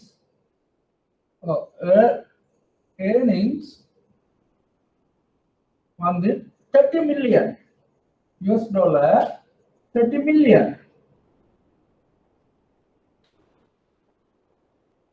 32 million, sorry, 32 million.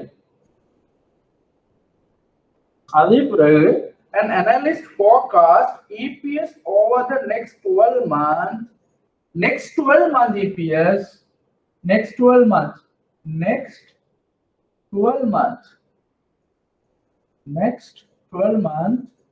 EPS, earning per share EPS வந்து 1 rupee, 1 euro. இது ஈரோல போகுது.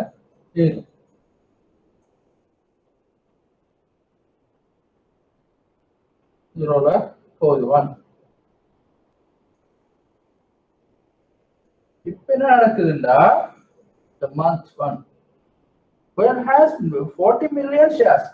Number of shares வந்து இவங்க number of shares 40 million.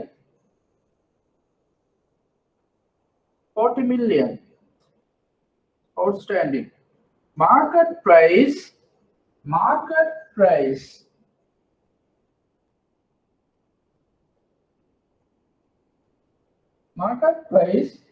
18 rupees. Calculate Goyan trailing and leading PE ratio. Trailing வந்து formula trailing PE market price divided by EPS past 12 months past 12 months. அடுத்து வந்து leading period leading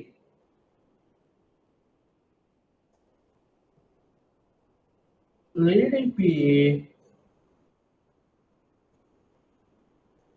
ratio வந்து market price divided by forecasted EPS for next 12 months.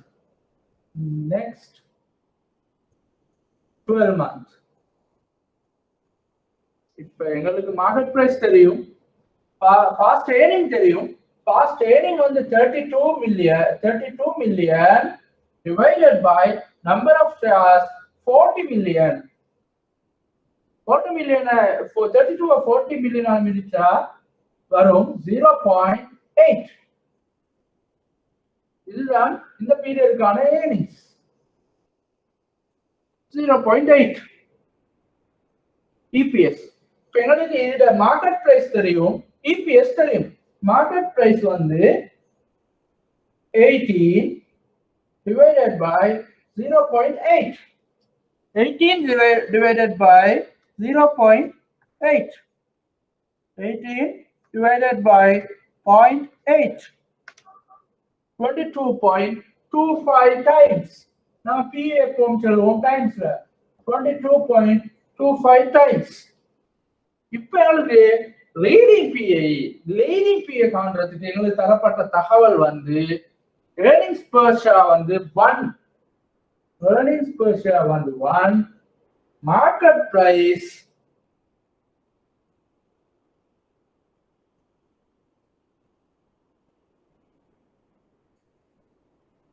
18. P வந்து 18 times. இதுதான் இந்த trailing பியும் leading பியும். Leading B வந்து 18, trailing B வந்து 20.5 times. அந்த பிரைஸ எர்ன் பண்றதுக்கு 22.5 டைம்ஸும் 18 டைம்ஸும் இதை வந்து ஒர்க் பண்ணலாம்.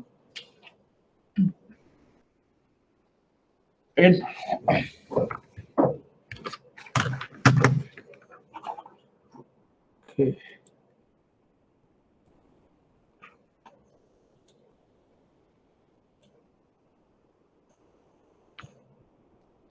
PE multiple model estimated intrinsic value of shares in relation to comparable PE ratio. Intrinsic value is EPS into comparable PE.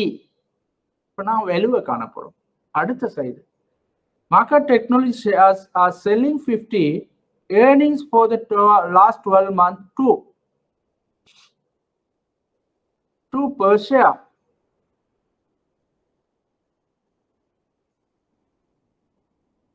The average trailing PE ratio for firm in markets industry is 32 times. Calculate the intrinsic value of shares. Decide the shares is undervalued, overvalued or fairly valued. இதையும் மேல செஞ்சு பார்க்கலாம்.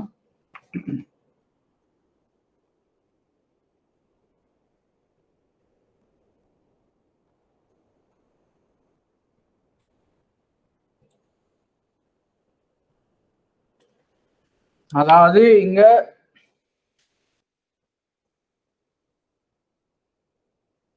multiple model estimate intrinsic value of shares relation to comparable P. comparable P வந்து use பண்ணி அந்த shares ட வேல்யூவை calculate பண்ண சொல்லிருக்காங்க. உங்களுக்கு தந்திக்கிற தகவல் என்னன்னா technology shares are selling 50 technology அந்த கம்பெனியோட shares வந்து 50 rupeesக்கு ட்ரேட் ஆகுது. $50 earning for the last 12 months is 2. last 12 month earnings வந்து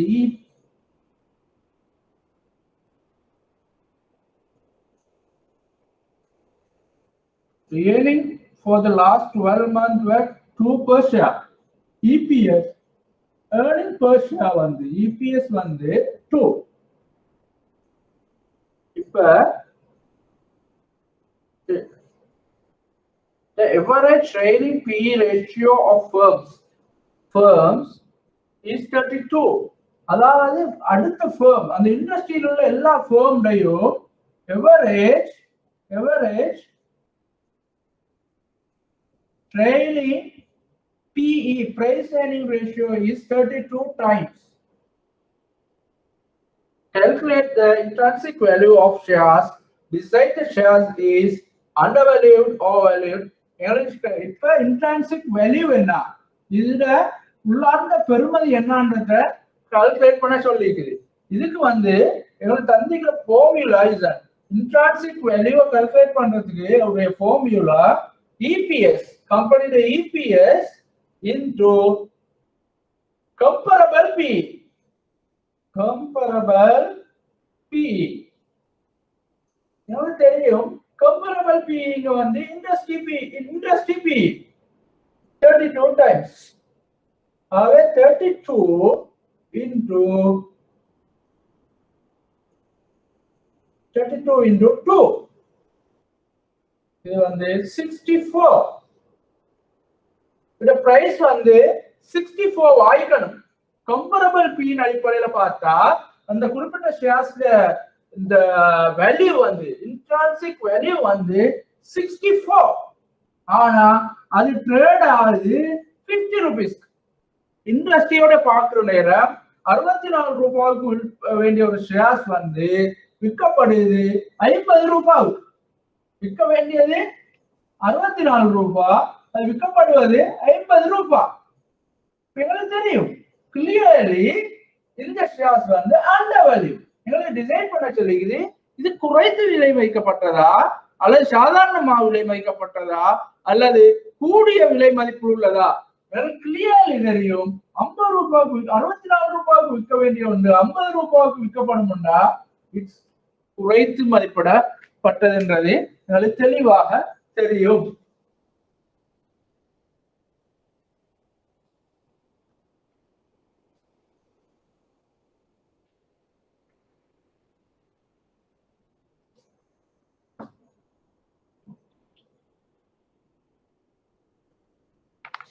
குறைத்து மதிப்பிடப்பட்டது என்பது எங்களுக்கு தெளிவாக தெரியும்.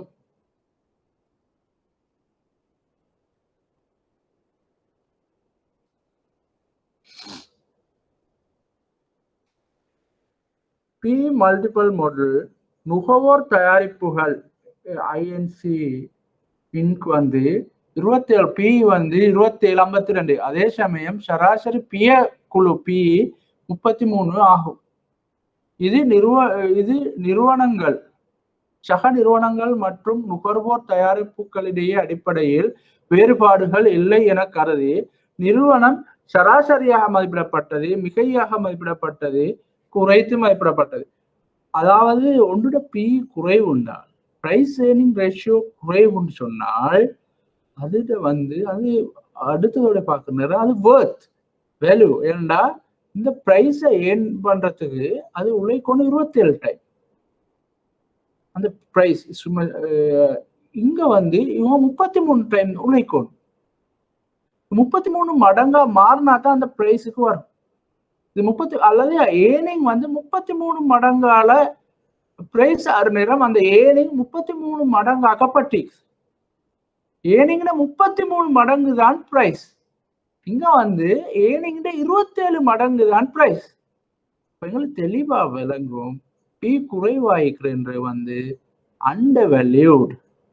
அதுதான் நீங்க சொல்ல வர விஷயம். ஏன்னா பி கூடுதலாகி பிரைஸ் ஏர்னிங் ரேஷியோ. பிரைஸை ஏர்ன் பண்றதுக்கான ஏர்னிங் ரேஷியோ, பிரைஸுக்கும் ஏர்னிங்க்கும் இடையில உள்ள அந்த ரேஷியோ. ஈன வந்து பிரைஸுக்கும் இதுக்கும் பிரைஸ் வந்து 33 மடங்கு ஏர்னிங்ஸ்ல.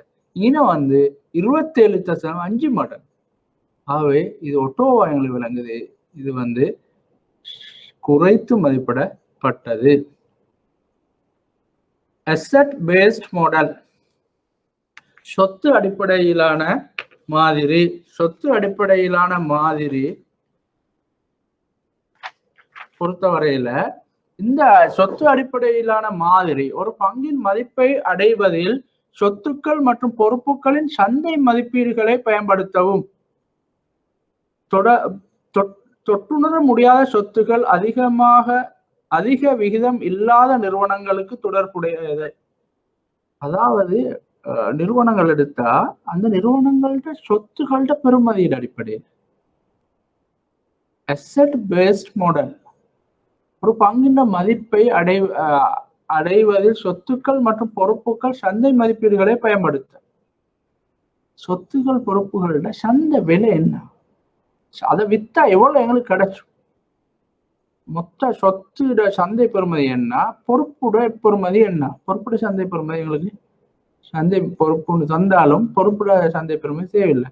Use estimated of the market value asset and liability in arriving the value of a shares. ஒரு ஷேர்ஸ் வேல்யூவை காண்றதுக்கு சந்தை பெறுமதி என்னன்றத யூஸ் பண்றது. அப்படி சந்தை பெறுமதி யூஸ் பண்ற நேரம் தொற்றுணர முடியாத, அதாவது ஒரு நிறுவனத்துல கண்ணுக்கு புலப்படாத சொத்து காணப்படும். அப்படி சொத்து காணப்பட்டா அதுகளோட சந்தை பெறுமதியை கணிப்பிடல. நன்மதிப்புக்கு ஒரு சந்தை பெறுமதி எப்படி அளவிடுன்ற ஒரு சிக்கலாகும் இது மாதிரியான சொத்துக்கள். ஆகவே அது கூடுதலாயிருந்தா இது ப்ராக்டிக்கலி இட்ஸ் நாட் பாசிபிள். ஆனா சொத்துக்கள் இருக்கிற நேரம் அந்த சொத்துக்களை சந்தை பெறுமதி எடுத்து அதுல இருந்து பொறுப்புகள் கழிச்சு வார அந்த நிகர சொத்து இது அதன் அடிப்படையில ஒரு நிறுவனத்தோட இதை காணலாம். பங்குகளோட பெறுமதியை காணலாம். 11 companies that do not have high proportion of intangible asset. அதுதான் நான் நேரத்தோட குறிப்பிட்டது. இங்க வந்து எங்களுக்கு asset based மாடல்ல iPhone Limited has 1000 shares outstanding market value of inventories and account receivable as reported. The market value of fixed asset is 120% of reported book value. இங்க வந்து எங்களுக்கு ஃபிக்ஸ் அசெட்டா வந்து தரப்பட்டிக்கு 120. இது வந்து டோட்டல் அசெட் 120. எங்களோட நெட் ஃபிக்ஸ் அசெட் வந்து 70. இது சந்தை பெறுமதி இதை விட 20% கூட. அப்படின்னா 70 into 70,000 into 1.2. இதுட 84 இட பெறுமதி. இதுட சந்தை பெறுமதி வந்து 84. நாங்க அக்கவுண்ட் பேயபிள் 20. அக்கவுண்ட் பேயபிள் வந்து எங்களுக்கு 20. Term loans 25. மொத்த பங்குகளோட பெறுமதி 75. இப்ப எங்களோட இங்க டோட்டல் அசெட் வந்து மார்க்கெட் விலைப்படி நாட் 120. அதுல இந்த இது வந்து 84 கூடினா இது 84 மாறும். இந்த ஃபிக்ஸ் அசெட் வந்து 120% பார்க்குற நேரம் அது 84 மாறும். 84க்கும் 70க்கும் இடையில வித்தியாசம் வந்து 14. அந்த 14 கூடினா 134. 134,000 எங்களோட மொத்த சொத்தோட பெறுமதி. அதுல நாங்க கொடுக்க வேண்டிய லோன்கள் எடுத்து பார்த்தா இங்க 20 கொடுக்கணும். நாங்க account payable long term loan வந்து 25, 45 போனா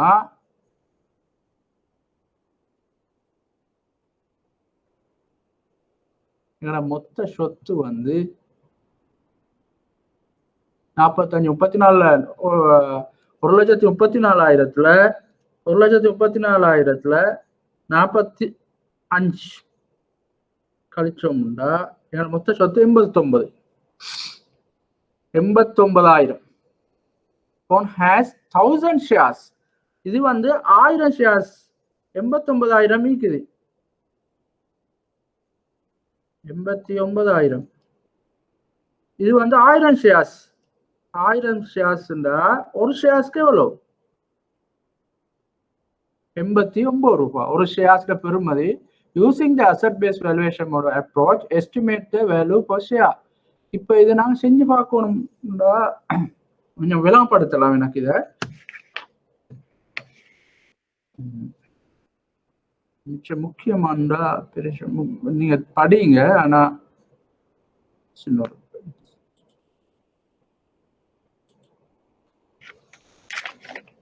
அதாவது எங்களோட அசெட்ஸ்ல வந்து இருக்குது கேஷ் இருக்குது 5,000 இருக்குது.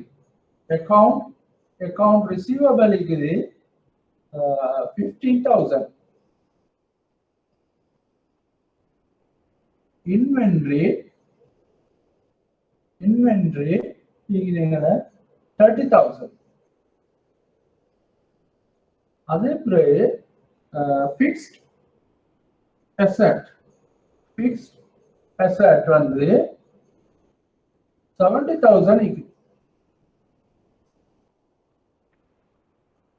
டோட்டல் அசெட் வந்து 120,000. அதே மாதிரி என்னோட அக்கவுண்ட் பேயபிள் இருக்குது 20,000.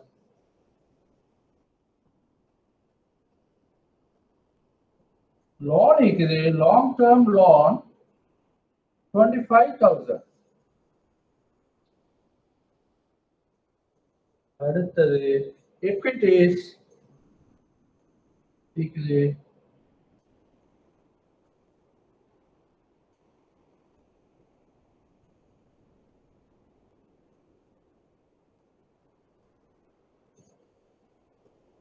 75,000. இதுதான் எங்களுக்கு தரப்பட்ட தகவல் 120. அடுத்த நம்பர் ஆஃப் ஷேர்ஸ் வந்து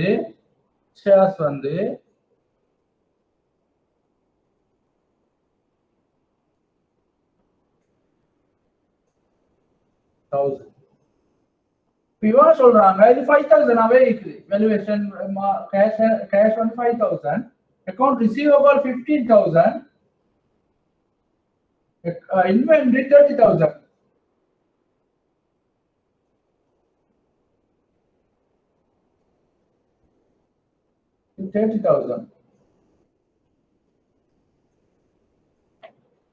FA financial asset fixed asset வந்து 70 வந்து 120 மாறுது. ஆகவே 1.2 மாறுது. இது வந்து 84,000 மாறுது. 84,000 மாறுது. டோட்டல் அசெட் சொந்த மொத்த பெறுமதி 1,34,000. இந்த பொறுப்புகள் இரண்டு மட்டுமே 45,000 ஒரு மாற்றம் வரல.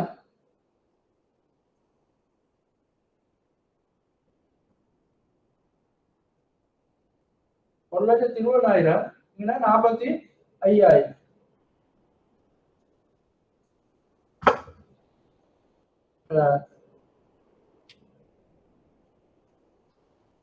கழிச்சோம்டா 9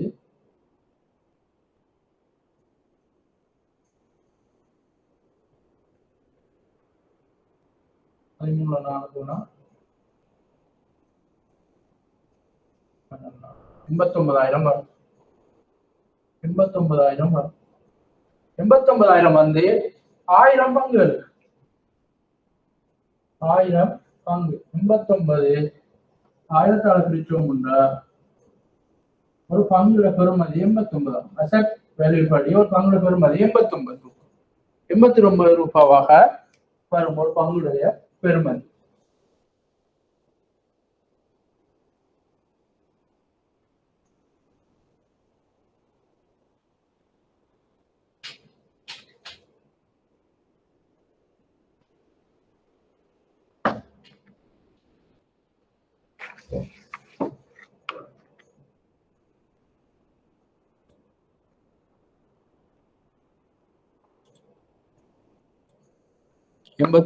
ரூபாவாக வரும்.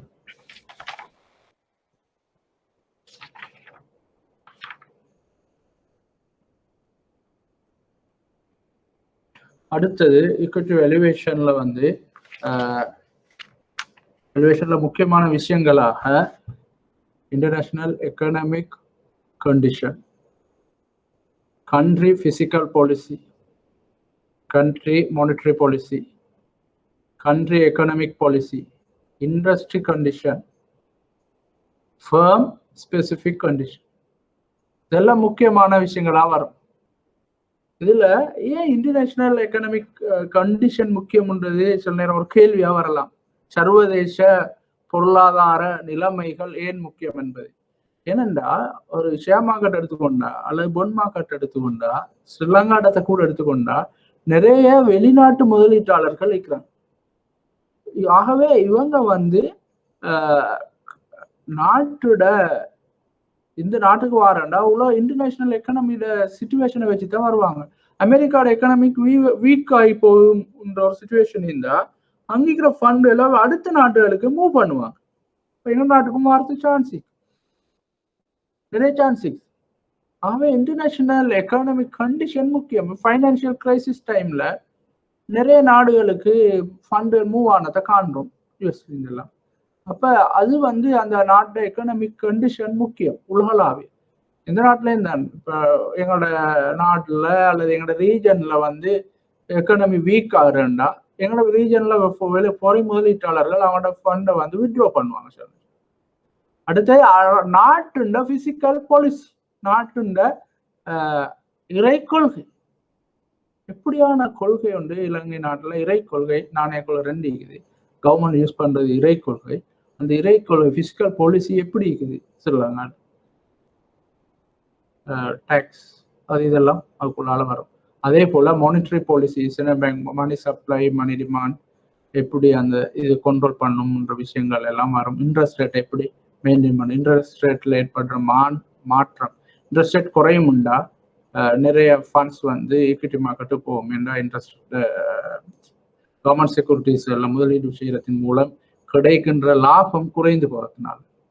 அதே இந்த ஃபிஸ்கல் பாலிசி டேக்ஸ் எப்படி டேக்ஸ் கவர்மெண்ட் இது பண்றது, வரி குறைக்குதா கூட்டுதா, வரி சம்பந்தமான பாலிசி என்ன, அந்த இதுகள் வரும். இறை கொள்கை.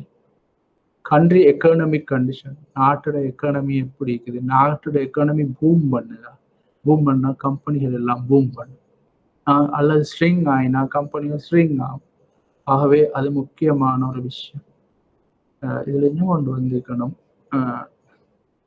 நாட்டோட பாலிசி, ஏனைய பாலிசிகள், இறக்குமதி கட்டுப்பாடு, ஏற்றுமதி ஊக்குவிப்பு அல்லது இது மாதிரியான நாட்டோட பாலிசி எப்படின்றதே இந்த இடத்துல கண்ட்ரி எக்கனாமிக் பாலிசின்ற மிச்சம் முக்கியம். இண்டஸ்ட்ரியோட கண்டிஷன், இண்டஸ்ட்ரி எப்படி வேக் அவுட் ஆகுது, இண்டஸ்ட்ரி அந்த நான் சொன்ன நேரத்தோட அந்த ஒவ்வொரு இண்டஸ்ட்ரியும் எப்படி வேக் அவுட் ஆகுது. ஃபேர்ம் ஸ்பெசிஃபிக் கண்டிஷன், அந்த ஃபேர்முக்கான தனிப்பட்ட நிலைப்பாடுகள். ஆகவே கண்ட்ரியோட எக்கனாமிக் கண்டிஷன் வந்து எக்கனாமியில ஸ்டாக் மார்க்கெட் கண்டிஷன்ல இம்பேக்ட் பண்ணும். மட்டுமில்லை இதெல்லாம் பண்ணும். மார்க்கெட் ரிஸ்க் ப்ரீமியம் அது டிசைட் பண்ணும். ஃபேர்முடைய ரிஸ்க் ப்ரீமியம் எப்படி, அந்த ஃபேர்ம் ஒவ்வொரு ஃபேர்முக்குமான ரிஸ்க் ப்ரீமியம் அது ஒவ்வொரு ஃபேர்முடையும் ஆபத்து நிலை வித்தியாசப்படும். அதுக்கு ஏற்ப அந்த risk premium. Firm systematic risk beta எவ்வளோ, அது பிரச்சனை என்னன்ற வரும். அடுத்த ரிஸ்க் ஃப்ரீ இன்ட்ரெஸ்ட் ரேட் என்ன, அது முக்கியமான ஒரு விஷயம். ரிஸ்க் ஃப்ரீ ரேட்ன்றது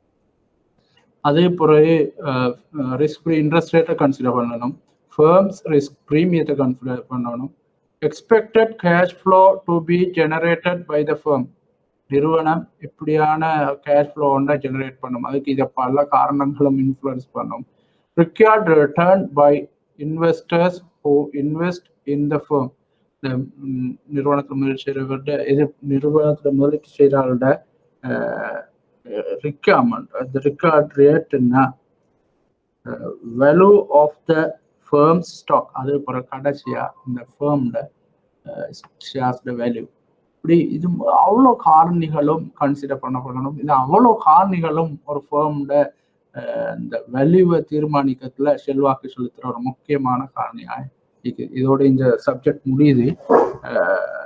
நான் அந்த ஒரு செக்ஷன் ஒன்று செய்யணும், time value of money. Next week I will do that part. நாங்கள் இந்த ஏரியாவை எக்விட்டி வேல்யூ எப்படி பண்ணுறதுன்ற ஏரியாவை நான் பார்த்தோம். இதில் உங்களுக்கு எதுவும் டவுட்கள் இருந்தால் கேட்கலாம். இதில் நான் ரீகப் பண்ணிட்டு போகிறேன் அவசரமாக.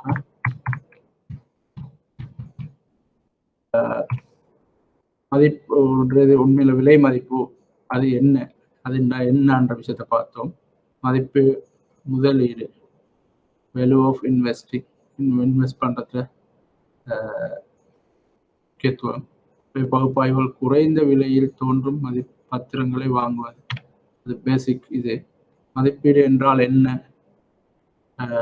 What is valuation, understand the business, அந்த பிஸ்னஸ் இண்டஸ்ட்ரி நாங்கள் விளங்கிக் கொள்ளணும், forecast the companies performance, selected suitable valuation model and convert forecast into valuation. உள்ளார்ந்த மதிப்பு, அந்த இன்ட்ரான்சிக் வேல்யூ, ஒரு ஷேர்ஸ்டையோ இதுலையோ உண்மையான பெறுமதி என்ன, உள்ளார்ந்த மதிப்பு, சந்தை பெறுமதிக்கு மாக்கும் இடையில வித்தியாசம் இருக்கலாம். அடுத்தது ஒன்று எடுத்தால் அது உள்ளார்ந்த மதிப்போட பார்க்குற நேரம் எப்படி எஸ்டிமேட்டட் பண்ண, உள்ளார்ந்த மதிப்போட பார்க்குற நேரம் மார்க்கெட் ப்ரைஸ் ஓவர் வேல்யூடா அண்டர் வேல்யூடா அல்லது வேல்யூ வேல்யூடா, இந்த விஷயங்கள். அடுத்தது மதிப்பிடப்பட்ட மதிப்பு மற்றும் சந்தை விலை, estimated value and market price. மதிப்பீட்டு மாதிரிகள் முழுமையான absolute valuation model, relative valuation ஒப்பீட்டு மாதிரியும் முழுமையான மாதிரியை பார்த்தோம். இப்படி ஒப்பீட்டு மாதிரி இதில் பார்த்தோம். டிவிடெண்ட் டிஸ்கவுண்ட் மாடல் சம்பந்தமாக பார்த்தோம். 1 பீரியட் அடுத்து 2 பீரியடுக்கு எப்படி கால்குலேட் பண்ணுற ஃபார்முலா அதெல்லாம் பார்த்தோம். இதெல்லாம் முக்கியமான விஷயங்கள், கட்டாயம் நீங்கள் இதை நல்லா பார்த்துவோங்க.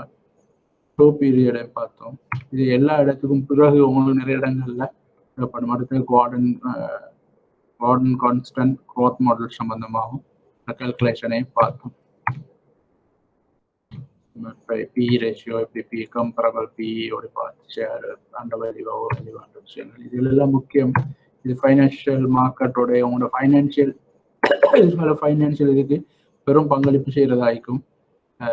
அசட் பேஸ் மாடலில் பார்த்தோம், இதில் உதாரணம் பார்த்தோம். இது ஓவராலாக என்னென்ன விஷயங்கள் ஒரு ஷேர் மார்க்கெட்டை வேல்யூ பண்ணுற நேரம் நாங்கள் கன்சிடர் பண்ணணும்ன்ற முக்கியமான செக்ஷன்களை இந்த இடத்துல பார்த்துக்கிறோம்.